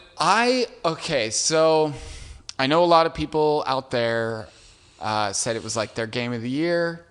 I do agree with them that it Yahoo. is a good game. The combat's tight. It is. There's nothing just more not enough. satisfying than starting out with building your attack time, your ATB, and just like starting out Tifa with like a star shower, and then blasting into her combos, and then doing an Started out with a uppercut, Star shower. and then just slamming it down with a dive kick. When you have all that in your shortcuts, it's Amazing. so fluid, and it feels amazing. That makes me feel like the next one is actually going to be like maybe the actual crux of what this whole shit is supposed to be. I think so, too. Like, because 'Cause I've always doesn't it called it. I've always like I said it on the podcast, and I'll say it again. It is finally good Kingdom Hearts. Mm-hmm. It's what Kingdom Hearts wants to It be. There's- made me want to play Kingdom Hearts 3. Not enough people. Kingdom Hearts Not 3 is enough not people good. have I played know. FF7 remake in hard mode because it makes what's good about the battle system 10 times better. You have no items. You have to be smart. You have to fully understand all battle mechanics, and then once you get that, combat is so fun. I rarely used. Honestly, the only time I used items was against Hell House, and I think that's just because I didn't understand at that point. Yeah. When like that, the more you use your materia, the like quicker it adds up and all that. It was great. I had a good time. I don't think it's a game of the year kind of game, I didn't either. I mean, it's no Little Big Planet 3. but no, Fighting words. no. I mean, agree. but with that said, my game of the year is the game that Dylan's been playing. Okay, yeah. Oh, this is a segue, or do you? No, yeah. I mean, other than that, I dove into another game that. Are you gonna? We'll be will chatting you about continue that. playing the Final Fantasy VII up to like remake part 13? So unfortunately, I don't have a PS5. So when Integrate comes out, I can't. That's only like a 2-hour expansion. I know, story. but It's not I going don't to know. matter much. But I It's my will. part will- 2 comes. I mean, when I Well, will Dom, play we part could just 2 go play it with Brad. because It's fine. from what I'm understanding about what is happening, this is like spoiler Then you'd be the territory first on, one. on us. It doesn't matter. The only this game, I know how influential it is throughout the video game community because this video game is one of the few spoilers that I know, having never played it. You can literally say And that it Eris dies. Right. Yeah, but at this point, It's with the same way- as saying with like the- Luke, Darth Vader is Luke's father. Everybody knows, even if you haven't seen But with Star the Wars. remake, what they have changed done it. is Aerith might not die. Right. Anything could happen. Right. And that's what's exciting about it is because you could even you can't spoil it because you could say this is what happened before, but we It don't doesn't know matter anymore. Yeah, Well, because yeah, it how could ends you? with what is the line? at one the man's very exciting end? can be another man's It scary says- or The, trepidation. Zach say something? the unknown venture continues or something like Yeah, that when the credits something roll. Dumb. Yeah. Something But yeah, you fucking told Square me Enix-y. Biggs dies, and I was like, oh man, because I was like, well, Wedge is alive when we were talking last night, so maybe Jesse didn't die, and he was like, yeah, Jesse and Biggs both die in the original, and I got like my heart sank, so I was like, man, that means that, but then the credits rolled and Biggs shows up, and I was like, Yeah. wait, but Dylan told me he died. I hope Jesse and comes I think back. that's when it clicked in my head that, oh, okay, I get what you were trying to tell me. Yeah. But because I hadn't gotten to that part yet, Yeah. Yeah. it didn't just. But I was like, oh, mother effer, man. Like, God damn it. So Jesse is alive then, right? No. But I why think not? Jesse's one of the ones who actually They'll go back does in stuff. time to find a wormhole. Anyways, okay. How many hours of Final Fantasy VII have we Jesus talked on Christ, this I fucking could channel? Keep going. It Jesus is one of the Christ. most interesting. It's one of the most interesting games. We I've keep played. it to raw dogs, okay? Okay. I mean, I'll say guys are this. broken. records. Yeah. Dom's a raw dog too. So But this we is gotta- Dom's first time playing, so we I understand. Yeah, but, we I mean, accept this. No, yeah, I think I people could like to hear it. probably talk about it forever. Yeah. For a while. Okay. But another game I could talk about is the one that Dylan's been playing. Well, Dylan. I will first. I got 2 PS4 games that I'm willing to lend to anyone in the circle? in the vicinity. Also, here. if you're on Patreon, he'll lend you a game. I probably will too. Is that a tier? That'd be. That would be great. We can Physical trade game. games. First one I'm going to talk about before I talk about the one you're thinking of is Nier Replicant, which I bought. Yes, tell us. Now, I played the original Nier when I was 23 years old, and I was very depressed, and I picked up this game just being like, what the fuck is this horse shit? Look at how dumb that character looks. Like, oh, and there's a book that talks? That's crazy. What is this? The Page Master or something? Come on. What's this, the Page Master? I played that game, I beat it, and I don't think I quite grasped the subtlety of it. Okay, I mean, and the original, you don't play as the same character in the new one. You or do. the remake. No, so here's the difference. In America, we got what's known as Nier Gestalt. In Japan, they got Nier Replicant. And the difference between American audiences and Japanese audiences Is the We main, like those is, daddies, is baby. the About age 3,000 and miles. relationship of the character to the female main character. So in the original one I played, you play as what I call Papa Nier. I like Daddy Nier better. Daddy Nier's Papa pretty Nier? good. So you're an older guy, and you're taking care of your young daughter. He's hideous looking, like he's really gross, like he's Think not Danny Glover, like, I'm too old for this shit. Okay. pretty much. But now Danny I'm Glover's playing. hot. Now Oh, yeah, I am he's playing- beautiful. Yes. I mean, I've seen your stash. It's whatever. He's in the bathtub in that first movie. Just been revoked. It's like if I get off this toilet, and Tom's like, "Don't." What? Dude, don't. I love that scene. Yeah, me That's too. a I good fucking love movie. that scene. Oh God, yes. God damn And so I'm used to having a relationship with one of the characters because technically you name yourself in both versions, and I've always just chose Dylan because it's a role playing game. Whatever, it's easier to respond to your own name. Yeah, because why not role play as yourself? That's why I choose Dylan as well. Technically, yeah. And you're just like, God, I wish I could be. Everybody role plays as Dylan. What a life he! What a life he has. No, but Head to the end. Slam and so some I played ales. through that. I played through that whole game, being like, yes, I am Daddy. I am Dada. And now I'm playing through Nier Replicant, which is the remake. That it was an obvious choice to choose the brother. To be honest with you, now that I'm really looking at it and I'm getting into this one, it makes way more sense for it to be a brother. Period, bar none. Okay. Like Interesting. the dialogue options, the way he interacts with your book, which shoots lasers. Unlike What kind of game is this? it's an action game, third person, in the style of. I mean, have you ever played Nier Automata? A little bit. It's exactly that now. Okay. You should finish Automata. You should It's really play it. So now they've entered 3 times. three times. You Yeah, got to beat play it 3 3 times. times. 3 times. It's one time. It's only one time. It's really only one time, but one it's time. it's also 3 times. It's almost like 1.5 times. 2 times. Yeah. Kinda. Yeah. Three times. If you count 2B three as being times it- in or Automata. not. You count the game. 2B, 9S Yeah. as 1, yeah. Killing me softly. I heard they're casting Tom Cruise in the new Netflix Nier movie. Dude, yes. I would fuck with that. I would fuck with that He's hard. playing 2B. No. The great thing about this game is that this actually kind of feels like a relic, but it's a remake of a very specific time and place. I honestly see this as because they brought in a lot of combat from Nier Automata, which honestly it needed. If you had played that first one, it is really hard to control and it is not always fun. One thing Yoko Taro, the director, does not know about is game feel. So he needs people to tell him, listen, people are like walking around the world. It has to feel good.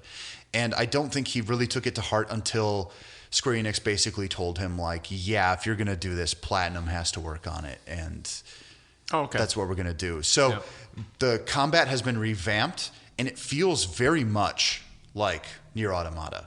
Okay. And that is the best improvement you can possibly do to this. Yeah. There are some things that haven't aged well. There are certain aspects to the way that Yoko Taro designs a game that I think he honestly, he really just likes kind of being off the cuff, and he likes being a bit more of someone making game commentary than actually being someone who makes a game. Sure. He has wild story ideas. He's willing to kill characters. And truly, he is one of the few auteurs that we have left because not everyone's trying to make the same fucking game. God blessed Ubisoft.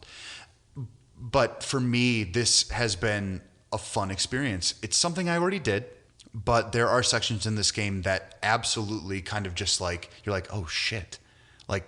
This is really interesting. The side quests and stuff, kind of boring, but everything else. How many damn good. endings in the game? If I remember correctly from the first one, I think you've got 3 kind of automata. Okay. There's a weird time skip in the middle, if I'm correct. I'm anxious to see where that goes as being young here. How far through the game do you think you are? Right now, I know for a fact I'm maybe 20% in, something like that. Okay. I'm still within the first section. It's fine. I'm just trying to experience everything because I bought it for a system that I'm borrowing from Brad, so I better fucking play it. You're getting a PS5. You'll be able to play it eventually. Yeah, I'll play it eventually. Unless you bought a digital, which in that case, thank you. It would have been on my PSN account then. Oh, That's the problem. guys, stop fighting. No, I bought it physical. I'm going to buy physical. What's the other one you're throwing down? All right, so this is the one that Dom knows. It's called 13 Sentinels, Aegis Rim. This is a combo. Ooh, the old Rimmy. The rim job. This is a combo visual novel / pseudo RTS Yeah. top-down isometric Mech strategy shooter. game. I've heard about this. I've heard good things. I have no idea. Thank you for describing it because I had no idea what the fuck this game was, and I still kind of don't. But It's actually something because I had never watched videos of it or whatever, but everyone on the Discord It flew and then- way under the radar. It's It came around. I think it came out, if not the same day, around the same time as Like a Dragon. okay, So it came out real late in the late, yeah. year, and at that point, which you think that would be the time to release a video game because Christmas is right around the corner.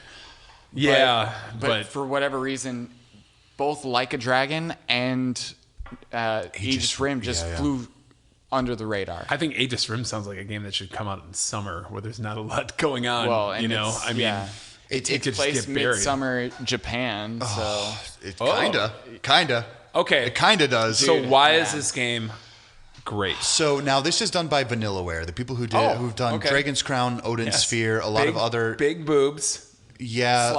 sloshing around your television screen, just slapping you right in the face. I do like Dragon's Crown. anime AF. That's another game I'm playing right now. Dragon's Crown? Yeah, it's really? It's rad. Yeah. I love it. Yeah, it's very good. Yep. And so this is a game where it's partially told through choices you can make. They're not even really choices. It's a visual novel. If you've ever played something like Ace Attorney or Doki Doki Literature Club or I played Doki Doki Panic. or Doki Doki Literature. Danganronpa, it's a lot like that. My girlfriend walked in on me playing Doki Doki Literature Club.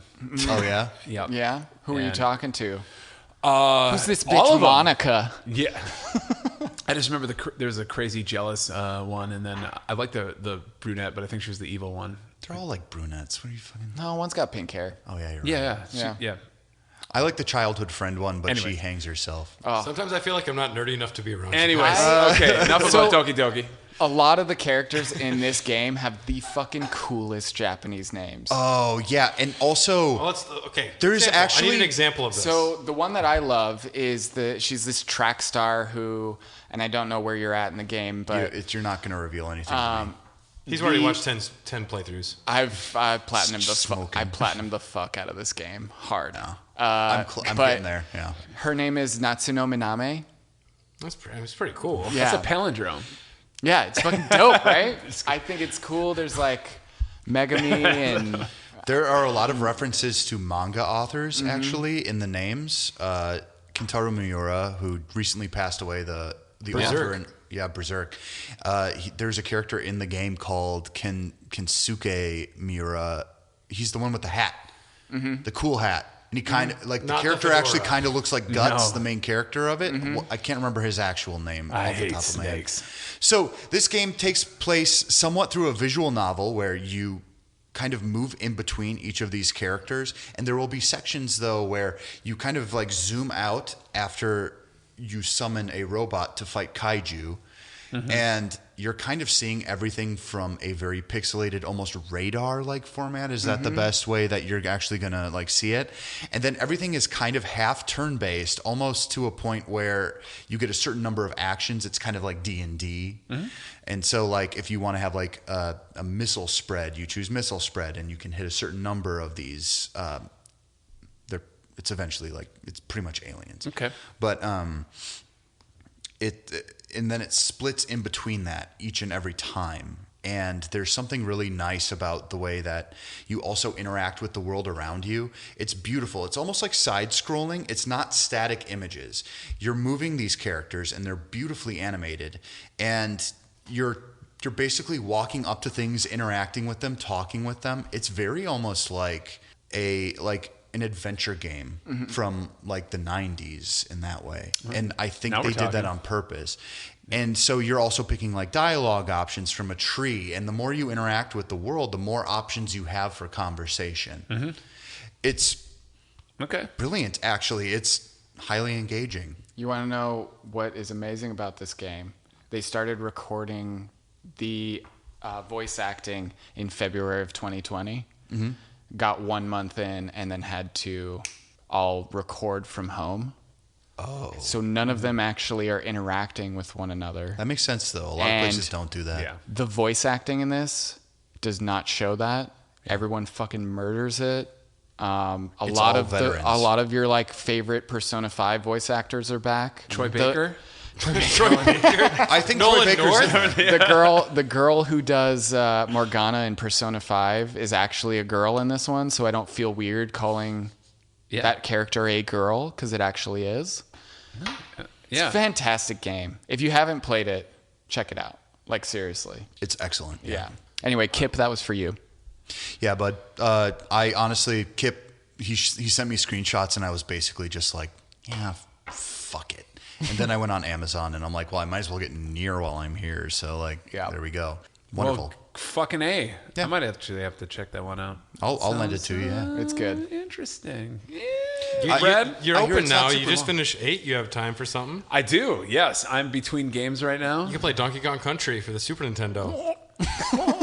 But you don't like bananas? Oh, no. I like that. I like Donkey Kong Country. I see bananas right over there, you liar. No, I refuse to go into my hatred for Donkey Kong Country once again, because I've done it multiple times. Not good. Do you want to? Okay, Tom. Carly sent me a picture of a little baby that was found in a dishwasher, a little like toy baby found in the dishwasher at Eagle Park, and she said, "It's Lou from Death Stranding." Oh, she hasn't even seen like Stop. She hasn't seen like probably 30 hours of that game, but she knows enough. Like she's brainwashed. You're Kimmy Schmitting that girl. I'm just gonna go ahead and say I heard a baby crying at work the other day, and it turned into a Vietnam flashback real quick. Yeah. Good Lord. All right, let's move into the topic of the show, guys. You know, we play a lot of games here. We've established this. What? And Almost 7. Honestly, we play Final Fantasy VII and Death Stranding on this podcast. So, and a couple other ones. And I was sitting around thinking, how many games do we play have main characters that you play as are the strong silent type? 10 of them. Or maybe just silent. At least. Probably 10.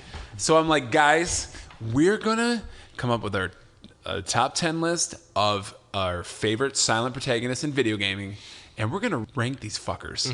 Number 1, the Pong paddle. The panel from The panel for Pong. Just the score. Yeah. Beep. So This is going to be fun. I feel this. I think we're going to have a good discussion, a good debate, deliberation. Oh, do you feel that way? Yeah. So prior to us podcasting, we did whittle our list down to a top 10. So here they are, gentlemen. We have Gordon Freeman from the Half-Life series. 2, we have Link from I don't know. He's the girl from Zelda. The girl from Zelda. Yep. Doomslayer or Doom Guy. Claude from Grand Theft Auto 3. Doomsky. Sam Porter Bridges. I get it because I played it. I understand. He does. He I has. just want to Dooms. personally apologize to everybody. Okay, after Doomslayer, I'm sorry, we had Claude from Grand Theft Auto 3. Sir Douchebag from South Park Stick of Truth. Number one. Isaac from Dead Space. Jack, would you kindly, from BioShock. Samus Aran from Metroid. Next, we have kind of Dragon Quest Heroes. Well, I mean, it could be any of them. Protagonist. Yeah. It's literally just the main protagonist. Every other character Dylan interacts. wouldn't- I could say 11. It's the most Yeah. recent one. Let's But just go wasn't with that. Yeah, okay. Either that or It's fine. 3. You actually don't The really hero. make decisions. Yeah, it's just the hero. Okay. I like Dragon Quest 8 with the pirate guy. Yeah, he's cool, He's too. cool too. And finally, rounding out the list, we have Quill from Moss. Yes, Dom and I will speak very strongly about Quill, and a lot of people will just ignore what we say. So Quill's coming in at 10, everybody. Yep. All right, guys. Where do we start? We want to start with start talking with about Gordon Shumway? Sure. Okay, Gordon Freeman. You just want to lick his goatee. So he's got glasses, and he's in Half-Life. That's all I know about Gordon. He's got a has crowbar. Mm-hmm. And he has a big hazmat suit that kind of gives him special ability. But most importantly, though, this motherfucker, he doesn't talk, right? He doesn't talk at all. Why would he? People talk to him, but He's a scientist. He doesn't need to talk. Doesn't need to talk. He is the savior of like the fucking universe. He is the free man. It's like Django. I get it. That's why his last name is Freeman. Have you guys played Half-Life at all? Never I played have- a Half-Life game. Oh, So, really? I have Okay. only played one Half-Life game, arguably the best Half-Life game. 2? Half-Life Alyx. Oh, ooh. That is a good one. No Gordon, And though. I am on this podcast, more so on the Raw Dogs podcast, one of the biggest fans of the VR world of video games. Yes. And when I came over here the last time we were recording, we ended up hopping on there. Boy, oh boy, that's a good one. I'll tell you. And I'm pretty sure she doesn't talk in that. She does. But we're talking about She does. we're talking about Alex. old G Freeman. Yeah. Yeah. Dylan, what are your thoughts? I played the first Half-Life. I never really got through 2 or anything. But Oh, really? Two's like I know. Now, I think that's something that's important for ranking silent protagonists. It's not just the fact that they don't talk, it's how do they express themselves by not talking. Well, they don't. Well, so Gordon does not. Right. Because if Because you you just don't see his face. if You don't- are If Gordon. you don't do anything and you don't respond, like if people just talk at you, I mean, that's Well, I mean, he's not shaking his head. You're literally just standing there as a camera. that's not that exciting. Because some people don't talk and they get Yeah. their opinions across without talking. Yeah. yeah, but I think we need to talk about his accomplishments. Or we could be the silent podcast and We just could not talk. I would definitely personally put Gordon Up at the top? pretty high up there for my taste. I wouldn't, maybe not quite at the top, tippy top. Do you know what specifically he does to? I mean, again, I've only played the one, but does his no dialogue contribute anything to the story or gameplay? It's actually quite funny because a lot of people in the game, they come up to you and they have these long monologues. This tends to be the trend with silent protagonists. It's usually just like it gives the writers an excuse to just be like, all right, this character is a cipher. You put your entire personality onto them because they really don't. The only thing like that you can really say about Gordon Freeman personality-wise is that he's intelligent. He's intelligent. That's but it. You look at the guy. That's just because you're the one playing it, though, because you're really smart. No, but if you're a scientist I mean- and you were at Black Mesa, like you, the only smart people actually implication- played Half-Life games, Brad. Yeah. That's why I never played it. Wow. Jesus Yeah, you Christ. fucking dodo brain. But I mean, I think I admit it. if you look at a picture of Gordon, he's a scientist. He looks like an everyman, kind of a nerdy. He's dude. a guy who has glasses. Yes, he looks very nerdy. But he's still Very into his own goatee. yeah. I He's might got like cool- this guy. I'm feeling very personally attacked right now. You look very nerdy. Honestly, you could cosplay as If you him, could yeah. get a goatee. That's no Oh, joke. Man, I wearing have glasses some- makes you a nerd. Damn it. You could go as Gordon Freeman at Halloween. Look at all these I'll do fucking it. blind They've got, like, Right? He could. They got you cool definitely guns, could. right? Dom could. Yeah, These are cool like sunglasses. gravity gun prop would look real cool, and then you have a crowbar in the other Yeah. hand. You'd look good in that. You actually be a very good Gordon Yeah. Freeman. Thank you. He's just Because all I know about Half-Life is the image of the guy on the box. Yes. And you look like him. with his dead stare and he's very confident. No personality. And he gets the Thank you, job done. Dylan. Thank you. And like I said, he saves humanity So you- from malicious pure and aliens. utter destruction. You love Gordon Freeman. As a character, you think he's a really great silent protagonist. I'm in heaven yeah, I do. All right, let's go. Let's go completely in a different direction. Let's do it. Samus Aran.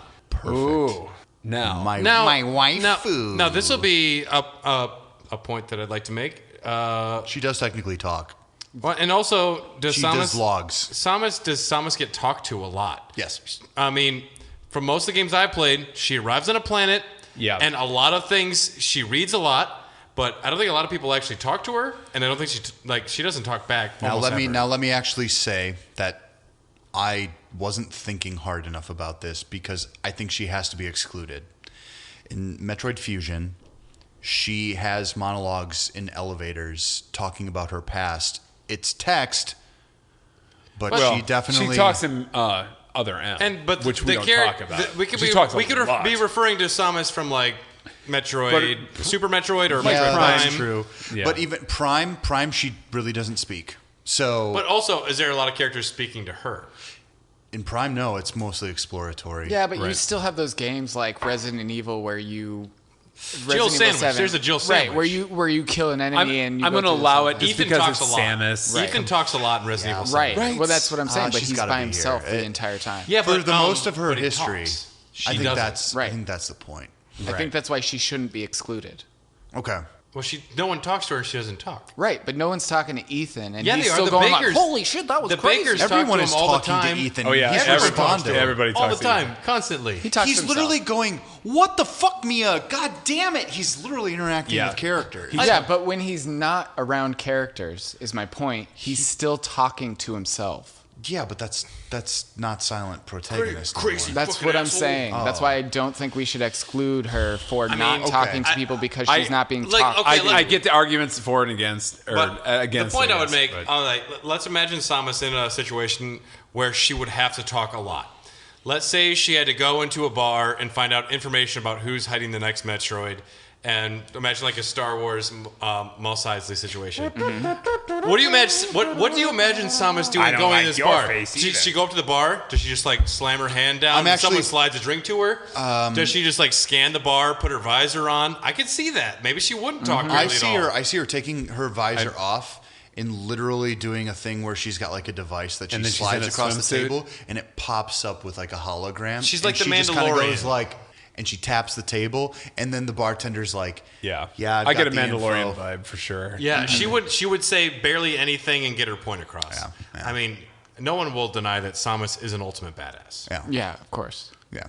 She's And perfect. an ultimate dad ass. Like dad ass, you know what I mean? Guys, come on, be respectful. No, I mean it's like the Kill you. When you die and you blow apart in the games, she's in a bikini, man, and she's Yeah. got blonde hair. dude. When I was a kid, Justin Bailey. it was so tough to get under that time limit in Super Metroid, but I And had to she see was- it. I and had she to was- see it. She was raised by aliens, so I get to teach her about her body. You know. That was my. So we're really- gonna rank her Wow. number one. Yes. All right. So the official ranking is Samus. I mean, as far as I'm concerned, I don't know Gordon Freeman. I would put Samus above her, above him. Yeah. Okay. I would put Samus above Gordon. All right. Definitely. I'm not taking notes on this.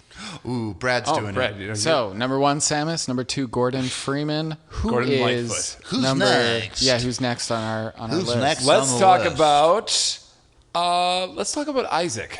Isaac from Dead Space, right? Dead Golden Space, the Sun. first one specifically, Yeah, from Love Boat. because he has the unique distinction of being a silent protagonist and then being voiced. In the second one? In the second one, Okay. he starts being voiced. you There are hate only that? 3 of them. In the first one, you are just being talked to the entire time. Dead Space is basically Alien. That is like Yep. the pure, rarefied version of that. That's the influence. And it's not like disheartening in the first one. I find a lot of silent protagonists to be a bit like, I like role playing, but I don't like when someone does like the character in the game does something like crazy. I'm like, oh, I'm not watching a movie. Why don't we? I want to do what I want the character to do, and so I like ciphers. I think Isaac rules. Have you guys played Dead Space? Never finished it. Played, I want to say maybe just shy of 50% of the first game. Okay. Back when it came out. Yeah. But No. it was like Resident Evil in space. But yeah, like Alien. So in this game, you get you're an engineer, and that's what I think is really interesting because you get these weapons that are essentially tools 'Cause you have a lot that of Isaac student would debt. use. Yeah. Isaac would. He uses these implements and tools that are supposed to be used for like welding and stuff. Yeah. But now you have to use them as weapons, and you're fighting something called like the necro something. Not if you my- recall. Necromorphs? Necromorphs. Thank you. Was that right? That is right. Okay. Yeah. And Good job, Tom. their weak points are not normal weak points. So you have a gun that has like, it's like a bar, and then it shoots concurrent lasers with that. Yeah. And so you're basically lopping off enemy limbs to kill them because their brains are in their limbs. Okay, you're doing this, but what's he not saying? He's that makes not it cool? saying nothing. He's an engineer who literally got brought to this place, this giant like space station, and they just said like, you got to help us fix some shit. So he's like your average like. There's something really interesting to me about the whole concept, Death Stranding, about a blue collar sci-fi. I know. Is what it's called. Norman Reedus would be Yeah. so good in a Dead Space movie playing So- Isaac. So you're the engineer, right? And correct me if I'm wrong. You're told you need to like go fix this ship. You Yeah. get there, everybody's dead or Yeah. mutated into Necromorphs, yeah. necromorphs. So you got to figure out what happened to the crew and get the fuck out. Correct. Yeah. And so I honestly think horror games are better served when you're not playing as somebody else. I think horror games are better when you remove the empathy from the character you're playing as, and you are allowed to insert yourself into it. It may be the reason I don't like Ethan at all, because I just want a situation where you tell me at the beginning, I have to go save my wife. I have to do My a wife. task. Like the one thing we've all got is that people are telling us what the fuck to do in our lives. The interesting part is when you apply something else to it. So it's just like if you said, oh, your wife is Mia, you've been doing this your entire time, you finally found her, now go find her. And then maybe they monologue at you. I think that's what's interesting about a silent protagonist. I don't give a fuck about Ethan. I just don't. Yeah. And I never will. And I think it's really cool, especially in the first game, that it's just like, oh, you're this workaday guy? Yeah. I think that's really interesting. I don't think a lot of games really go for that. I say keep him on the list, and I would honestly rank Oh, he's him, not going anywhere. He's I not would going rank I would rank him above Gordon, personally. I would not, but that is just me. Gordon being such a nerd with glasses, I think it makes him more interesting. I put Gordon above Isaac. You fucking four eyes. But anyway, yeah, I don't know. I like. Dead Space is a game I hope one day gets a remake because I would love to. There's rumors revisit about it. there's rumors about 4. Or just getting like a VR remake. Because Or a I remember reboot. it being fucking creepy as shit, and I don't know why I didn't follow it through, but I can't remember. I don't know. I'd go Gordon over Isaac with Okay. my small amount of knowledge myself. I don't know either of them, but what you were just talking about, I would probably put Isaac at number 2. I'm glad I was able Yeah. I was able to make a cogent argument. Yeah. That's all I care about. That's all good. I think he's really interesting because And don't play Dead Space 3. Don't play Dead Space. Don't. But you said Isaac does talk later in another game. In 2, he starts talking. So we're going to have to give it to Gordon, I think, on this one. You might be right then. Yeah. Okay. On a technicality. It's really funny because in the second game, you wake up in like this like mental ward type of thing, and So you're being is it treated. actually him talking, or is it his like No, it's psyche? him. No, Oh, it's okay. him. It's Boo. him. You Boo. have multiple like log conversations with people. Yeah. He might as well be fucking Solid Snake at that point. All right, who do you want to talk about next? Let's talk about our little... The accountant from Accounting Plus. Okay, we're not going to actually... That guy talks a lot. Yeah. No, the main character, I guess, No. is if you That's talk... you. I saw you play it. You talked a lot when you played it. Oh so yeah, yeah, because it was you're the great. I had a good time. protagonist. Anyway, yeah, not on the list. Let's talk about Claude from Grand Theft Auto. How about? I love this guy. Okay, so I actually have played this one, so this one's fun for me. All right, Dom. I love he just walks into a place, everyone just goes, "This is your mission," and he just goes, "Yeah, all right." No, that's even No, more than he does. yes. Yeah. He doesn't say, yeah, all right. He just turns around and walks out. Yeah, he goes, he just go out there and fucking kill all these people, man. These people are they're fucking in our territory. We need you to kill them. And I he's forgot like, his name was and Claude. Yeah, and he's just like, I even saw some places called him earlier today when I was researching, called him Claude Speed. And I was like, oh, I don't like the speed part. But Yeah. Really? And also the name Claude isn't, like, the fact that you are the protagonist of one of the biggest, most groundbreaking games of all time, and your name is Claude. Yeah. The fact that there is just no questions asked, do the mission, get it done. Yeah. Fantastic for me as like I mean, Tom, I don't know how old you were. I think I was Let's not even go there. 13 when this game came wasn't out. 35. I was that ripe age of being like I had to hide this from my parents in Right. order for me to play it. Yeah. I was, And- 22. And now that you go back and play like the original, it's like laughable as to why All 5 polygons of Claude walking into the room. But the fact that I mean, it was... he's just given a mission, walks in the room, given a mission, turns around, does the mission. Absolutely. He's, like I said, a loyal Yeah. stooge. Was there a lot of voice acting in Grand Theft Auto 3? Oh, yeah. Yep. Yeah? Yeah. Tons. Okay.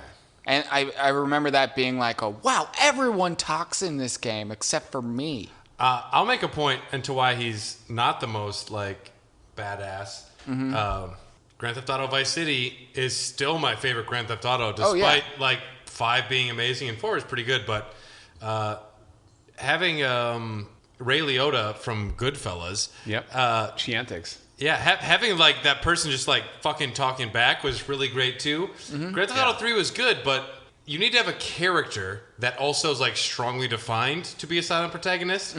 He was ultra blank slate, which could be a pro or a con. But there you have other people on this list like the Dooms. I think that was effective, though, for the GTA 3. Oh, yeah. Because that game was the first game that I played where I'm like, you can literally go and do anything and be and whatever you want. And so as an avatar for you... Legend of Zelda, you could do that too. You could go anywhere you want in Legend of Zelda. Now you But can. you know what? But this game came out. I'm talking about the original. Yes, but we were talking about like talking fully about open 3D. world. Yeah. 3D open world, get in any car, fucking run over the hooker and get your money back. Don't say a damn Okay, thing to that hooker. I will say that's a very good point. Yeah. So I think being introduced to this brand new gameplay style with having you or not having a fucking personality, I guess, outside of like swaggering in cutscenes. And I guess Ray Liotta wasn't doing anything for a long time after Goodfellas. Except the Alex commercials. But I remember when Vice City came out, and how weird I thought it was that I thought it was simultaneously very cool that they got Ray Liotta, but also kind of weird. I'm like, oh my God, the fucking main character talks now. I feel like there was just way too long of a period of time where the protagonist wasn't supposed to talk. Because when I was thinking about silent protagonists, I was thinking every Nintendo game. I could just go to like almost any Nintendo game and the protagonist won't say anything. But Right. how much does it qualify as like being a big character? But yeah, and RPGs were a little trepidatious for a while to have strong protagonists with their own voices and doing anything.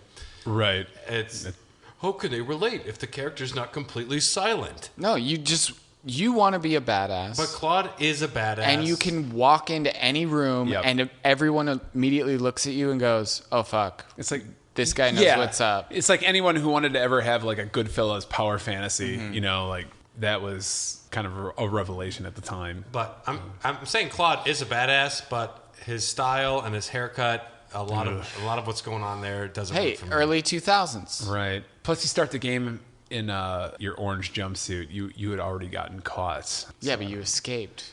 Which one's cooler? That is true.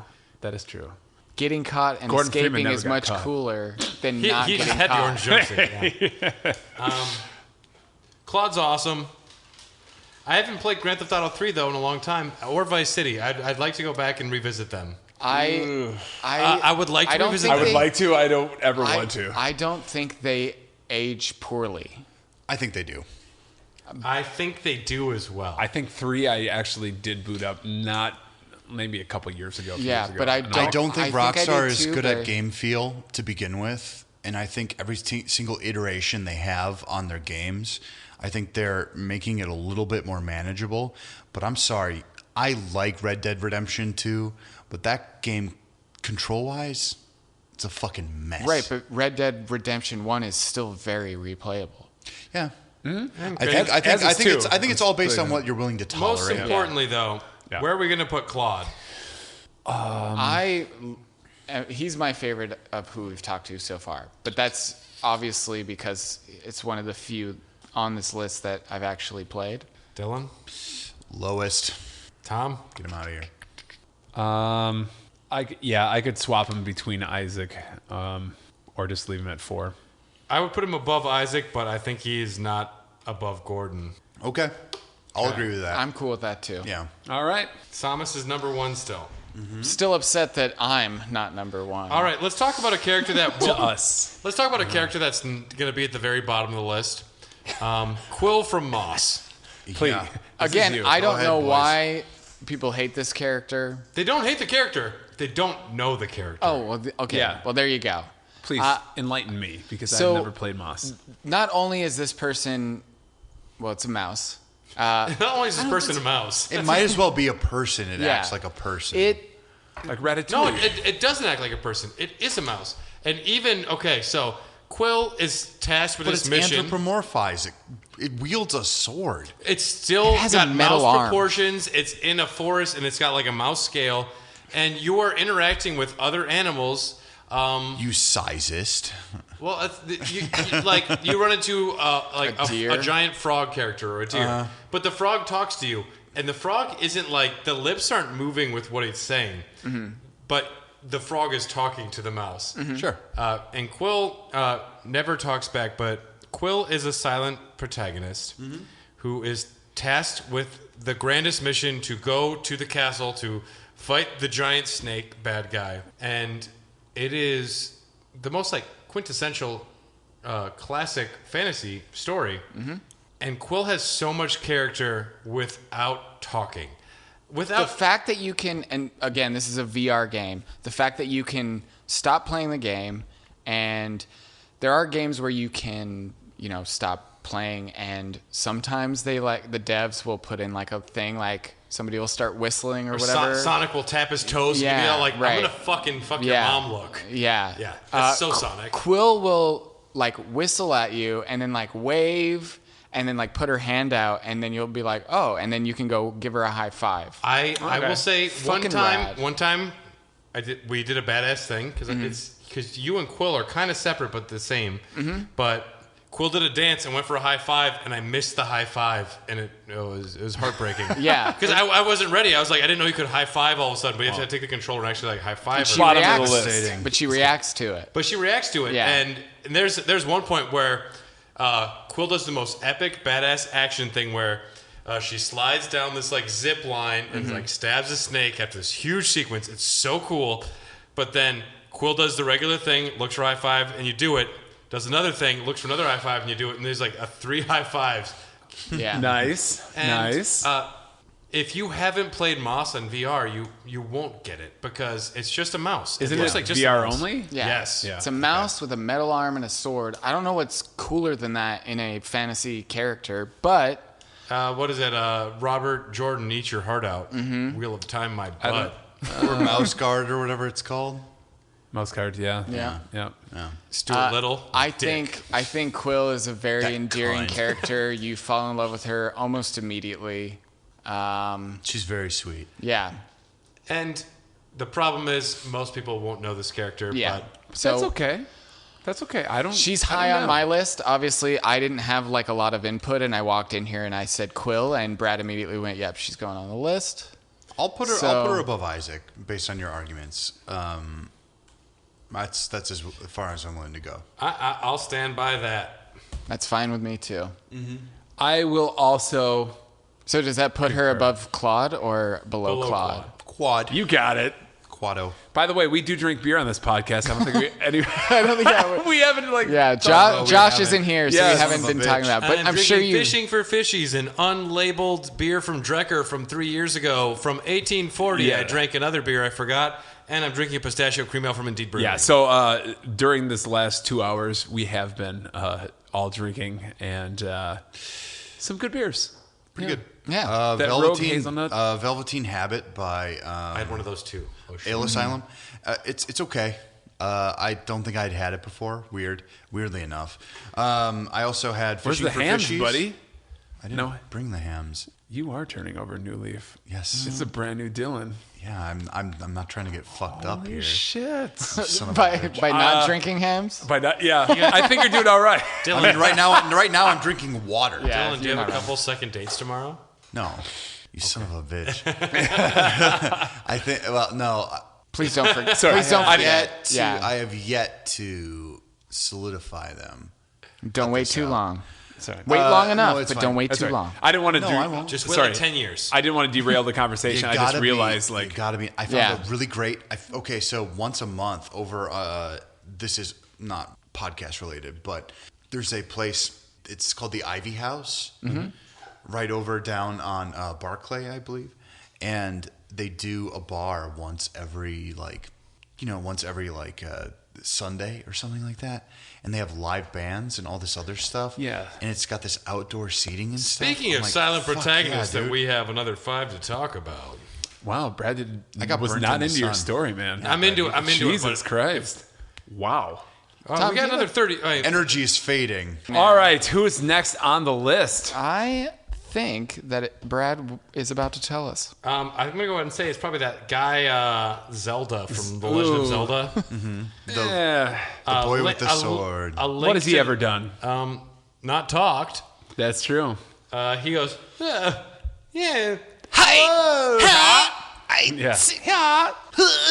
He looks really smug when he wins in Smash Brothers. I know that much. He really likes Technical it bastard. when food is cooking. He emotes. The only time he smiles. That's he gets very excited.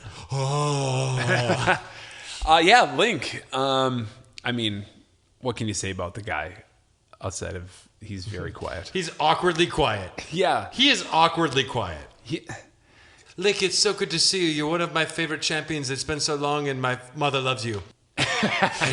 Just looks back. speak up.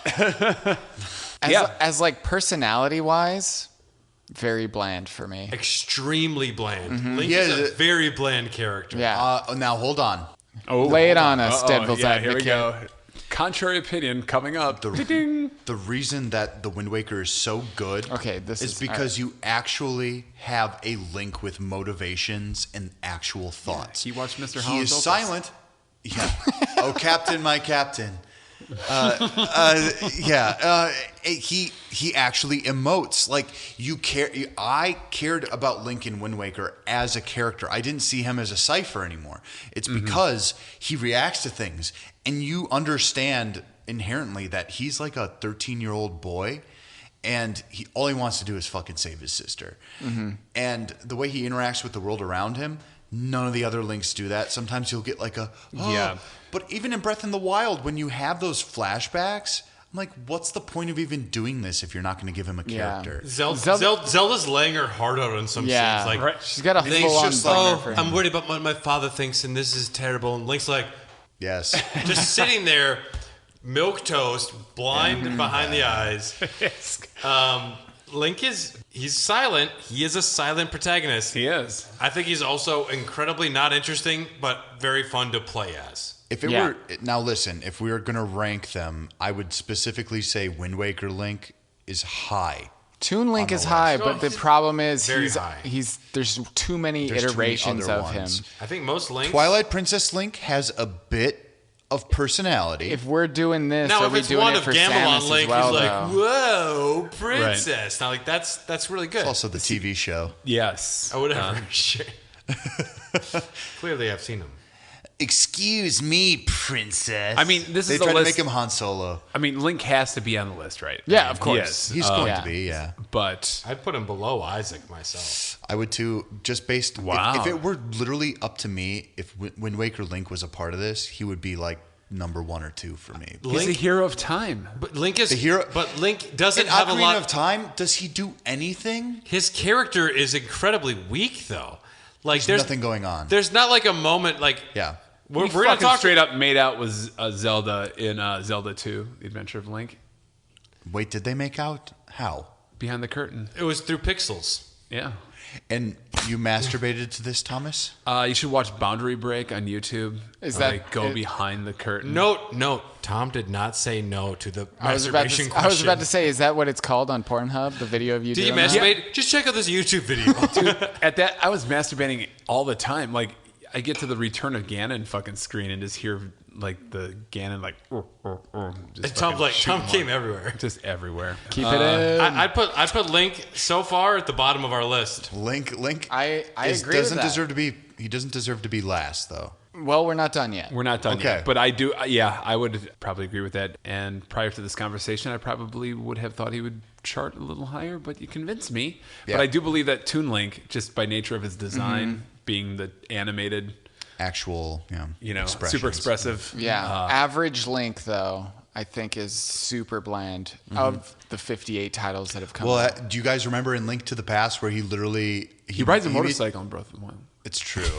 That's pretty hot. Does it make him cooler, though? I mean, a little bit. Did it make him cooler? Now hold on. Do you remember in Link to the Past where you find your uncle dead and you're just like, well, I guess I grab your sword and go. It didn't seem like it didn't really seem like he grieved all that much.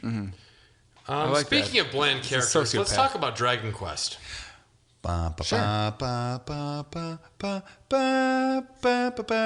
The slime is more interesting than the main think- hero. Yes, always. It's more iconic, that's And for I sure. didn't even. I thought that I'd get some arguments against that, but no, everyone is agreeing that the slime is more interesting than the protagonist. He's Well, cute yeah, and the he party smiles. members. Yeah. Well, the party members are always the highlight. It's never the hero. It's always the colorful cast of characters you acquire along the way. That is the main reason people play Dragon Quest games. I've never met a single person who's like, yeah, my favorite character is the main character from, I don't know, like 8. It's like, no, Right. of course not. Why would it be? So, yeah, honestly, like I could talk about it more, but it is. You played more Dragon Quest, I think, than all of us. And, It's- and that you played any of them? Yes. I played 8. 8's good. 8 was is good. very good. It's 8 is very very good. What system was 8 on? PS2. PS2. Okay. Originally. Yeah. I can elaborate a little. I would say that it's kind of an archaic system now in RPGs to have a silent protagonist unless you're given like actual like dialogue options, because then you actually feel like you're more connected to them. Like that's why I felt connected to Joker from Persona 5, is because I could actually make decisions and I could be like, oh, I like this or I don't like this. But in Dragon Quest, there are some times where you get to choose between like yeses or nos, and that's pretty much it. These guys, they're fucking bland as shit. Let's put them at the end. There's no. There you go. Fuck 'em. There's no moral system here. It is. You're the hero. Yes. You're a hero. Yeah. Does he even have a It's name? even sometimes they have in canon names, but It's just usually hero you can and choose Smash yourself. Brothers. Yeah. You can like normally people just put in their names because Dragon Quest is a very time honored Japanese tradition, so they don't want to change too much. So it's been the same thing for so long; they're never going to change it. Okay. So we're putting. You want Dragon Quest Hero at the bottom. Yeah, let's do that. I agree. That's fine, yeah. Okay. I'll go with the group, because I think as far as blandness, I would probably put them below Link. So we have 3 left to talk about. Dom, Which one do you think we should start next? Let's do Sir Douchebag. I love Sir Douchebag. Sir Douchebag. Talk about a self-aware silent protagonist. Yeah, I mean, that character is a trope. Fucking hell. Are you okay, hold on. Uh-oh. We're holding. Dylan's about to explode. Everybody brace yourself. He's grabbing a hand. So Matt Matt Damon? no Matt Damon. Ben Affleck. Parker and Stone, the creators yeah. of South Park. Yeah. Everyone's They other actually favorite gay couple. Yeah. They actually based the main protagonist of this game on Ness from Earthbound. Yes. Because that's one of their favorite games. Ness is on the list. No, he's not. Surprise. Fuck. We already made the, Doesn't we already made the, talk. we already made the list of 10. This ain't the of a top bitch. 11, you son of a bitch. You should have thought about this earlier. God, Ness is so good. Who plays Earth? We have Sir Douchebag. Well, Sir Douchebag, They Obviously based better him than on Ness. that. he says things. you know what's great PK is that Not in in the not game. many games do you have a silent protagonist where everyone's like, aren't you going to say anything? Or it's like, do you just not talk? And he is addressed by so many characters all the time by the fact that he doesn't talk. And his lack of talking becomes a very funny joke. Yeah. It's an inside joke too about Yeah. silent protagonists, which almost makes this the most intriguing. Oh, yeah. And, On the and list. it's one of those things where Very meta. if you have voice acting, how do you like get to name a character but also have other people voice In Nier- direct him? Sir Douchebag. Well, and Yeah, we'll I- call you Sir Douchebag. I'm pretty sure it's the same kid from Stick of Truth, right? This is what we're talking about. It starts with Stick of Truth, but it's the same protagonist that goes into the silent butthole. Silent, Or yeah. the Fractured. the fractured butthole. butthole. The silent The- butthole. That works too. Either though. or, yeah. Yeah. You had That's never me. So, the silent butthole, yeah. But yeah, the in Stick of Truth when you're going through and you are actually, it's like, what's your name? And you're actually going through and typing something your name, out. and you're like, no, and, fuck and that. when you enter it in, Cartman just goes, oh, douchebag. And you're like, that's not what I typed. And he's like, no, but you're a douchebag. So, your name's douchebag. And then the That other character's was- like, douchebag. Yeah, and then everyone just jumps in, and it's so third grade, and it fits so well with the like it's hilarious. South Park world, being a third Yep. grader, fourth grader, however old they are now, Yep. And Still the it's same. and And it's shitting on like old school RPG tropes at the same time. And a character So that good. speaks So through- self-aware. through their farts. Yeah. Which is a very interesting That's your silent power. protagonist. but deadly. silent but deadly. Yeah. Yeah. The silent but deadly protagonist. Silent but whole. The sneaky squeaker. Yeah. Yeah. Beware of that. Very, very good. Yeah, like you said, they keep just coming up and talking to you, and you just don't say anything. They're like, "Oh, you don't talk, huh? Okay." Love it. Oh, the strong I silent absolutely- type. We'll give you a deal. Man. Yeah. Yeah, the whole I want to time. go. I want to go back and play that game now. Yeah. Like They're both fantastic. incredibly fantastic. And I love the way they transition Funniest from game I've ever played. one like Stick of Truth into Fractured. Fractured Fractured Butthole, Butthole, yes. where it starts out with the end of Fracture or Stick of Truth, and then everyone Yeah. just goes, Yeah, we're "No, into superheroes now." We're into superheroes. Stop it. That was still last year, even though it just happened. Right. So good. my- Very. I do enjoy this character a whole lot. My favorite part about Sir Douchebag is at the very end of the first game, because you haven't talked at all, and everyone looks to you as like the savior. They're like, "What is next, Sir Douchebag?" Like they look to you for the answer, and your character goes, "Screw you guys, I'm going home." Mm-hmm. And that's your first line of the game. Yeah. I'm like, Oh, so he officially talks. he does officially talk, but yeah, predominantly that's silent. It's our list. We do what we want. I would put him personally. I would put him above Quill and below Claude. So what number would that be? That'd be number 4 so far. I'd put him below Claude and above Quill, but I might put him above Claude. I would at too. 3? Below Gordon? below Gordon and above Claude is what the 2 of the votes are. I would probably say he's above Claude. Would you agree, Tom? I'm going to go above Claude. Sir Okay. Douchebag. All right. We have 2 left. Jack from next? BioShock and Doom Guy. Let's I talk feel- about Jack, Let's talk about because Jack. I think we all don't know Jack. I think we all know how we feel about Doom Guy. So Fucking idiot. Just kidding. He's got big muscles, and I like that. Jack from BioShock. He talks in the first scene of the game. Yes. Yeah. But it's kind of a flashback monologue. He's not even talking. It's literally you're hearing the thoughts in his head. So he's still technically silent. He's not actually talking. He's not talking to anybody. No, he's literally like, my parents always said I would do something special. It turns out they were right. Plane crashes. But he was sitting and smoking a cigarette on an airplane. Doobie. That's how you know this takes place in the past. Yeah. Right. This guy's smoking a cigarette. Specifically the 1970s. And the plane crashes. So that's what happens when you smoke it. So I honestly still think he counts. That's the only time it happens. Actually, at the end, I believe because you don't see his mouth moving, though, that could just be a quote. Could just be. It could be the lady behind him talking. We don't even know.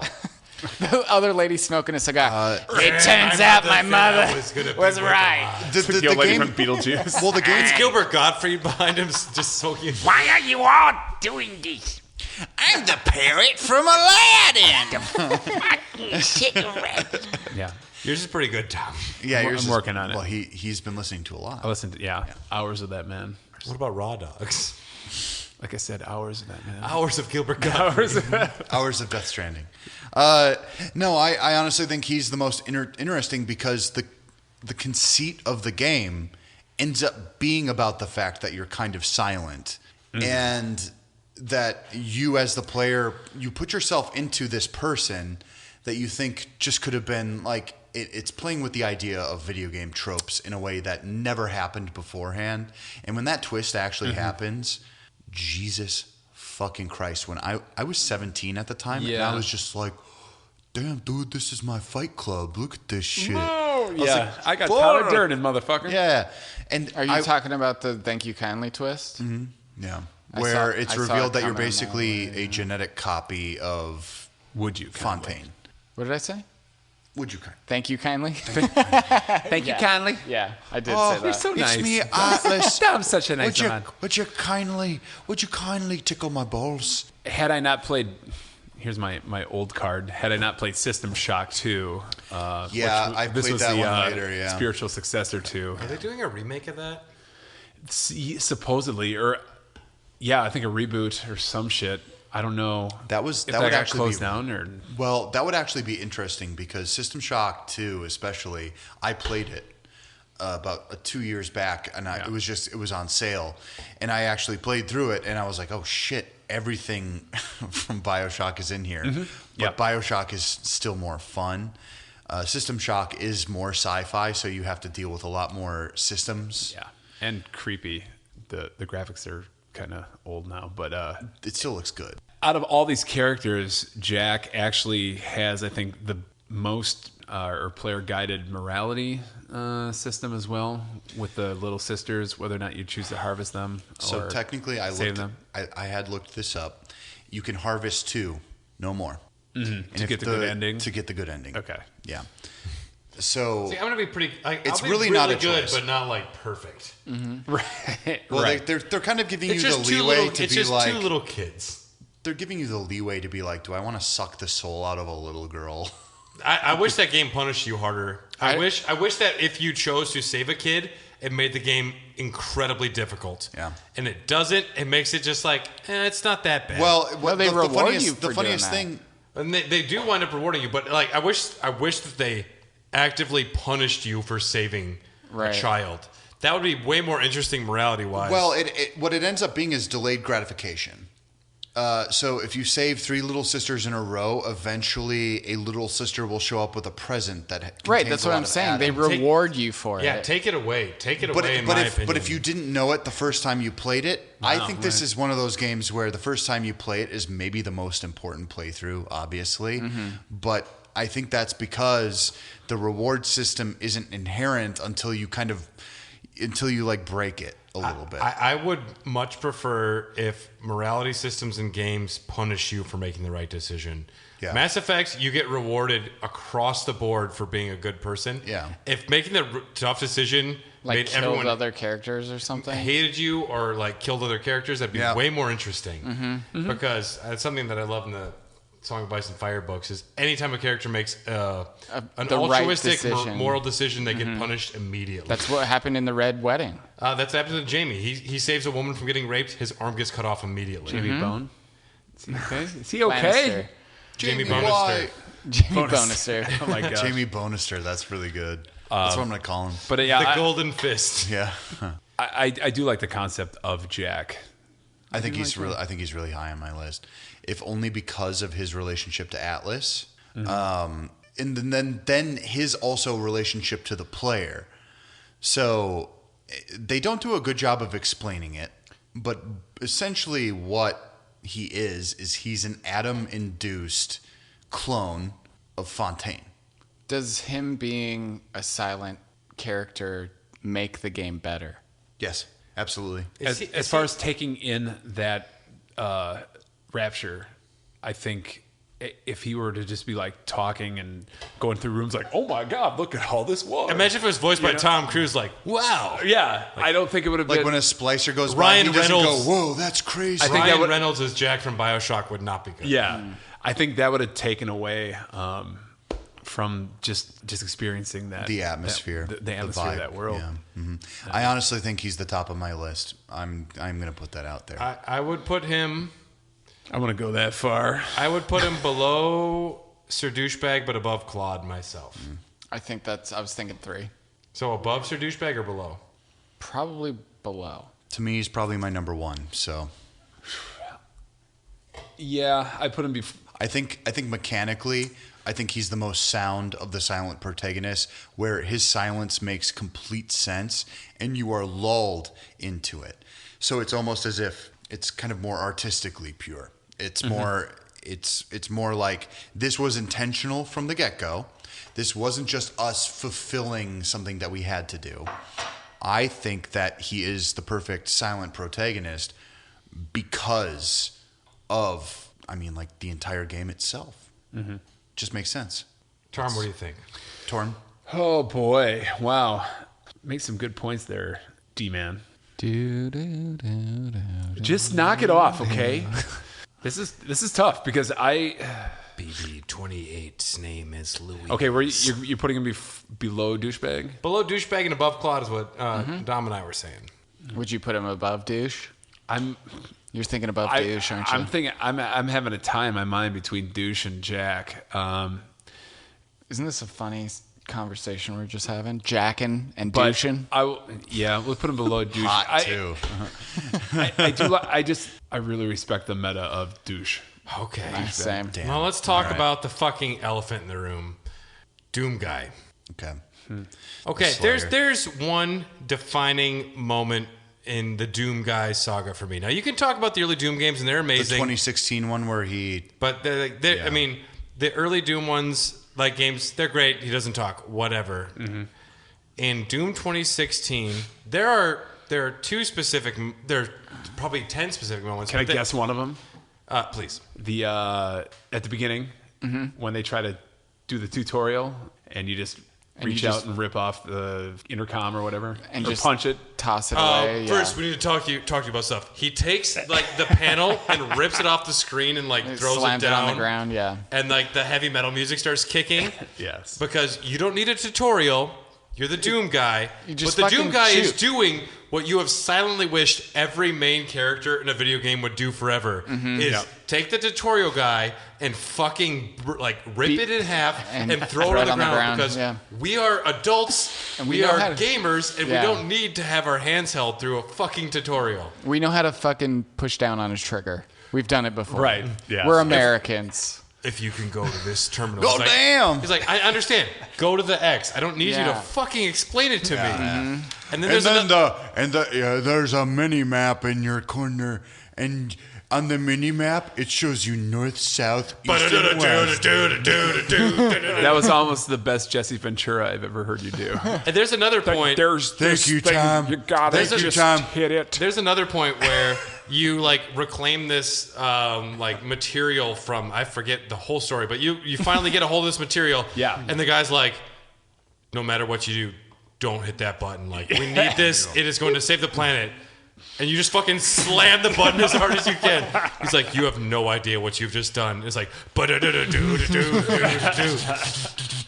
and honestly, it is the most powerful silent protagonist from the fuck you. Like, he goes fuck you so hard to everyone who tries to tell him what he's supposed to do that it defines him so hard. He comes... Now, Brad, have you played Eternal? I dabbled. I played the first hour and a half, but I didn't. Still silent. Still silent. Thank God they didn't bring Gilbert Gottfried in to voice the Doom guy. Don't give him any. What are you doing? Yeah.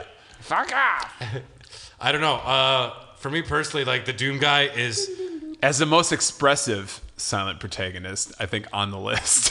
And also, he speaks... Through his hands. He speaks through his hands, through his trigger His pulls. guns. Yeah. Yeah, and... Through his rage and emotion.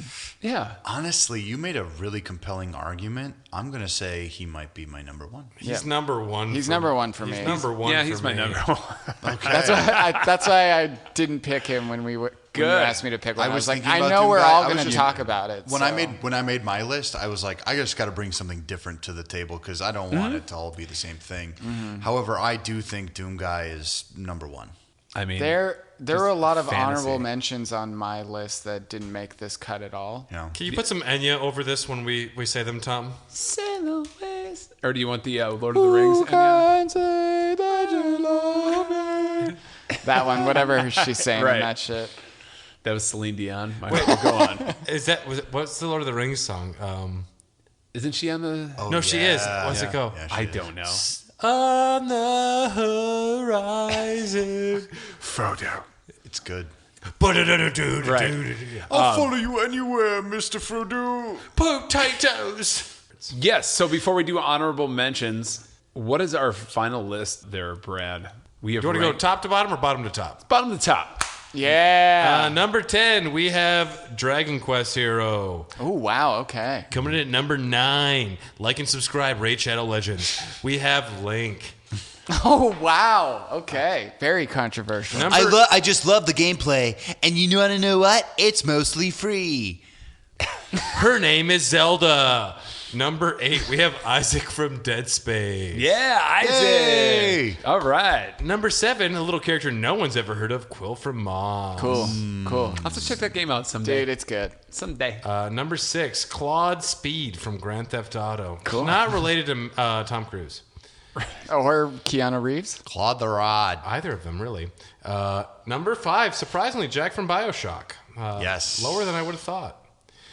Number 4, Sir Douchebag. Very douche. good. Okay. Cracking Yes. the top 5. I'm into Screw it. you guys. I'm going home. Number 3, Gordon Freeman. He is the free man.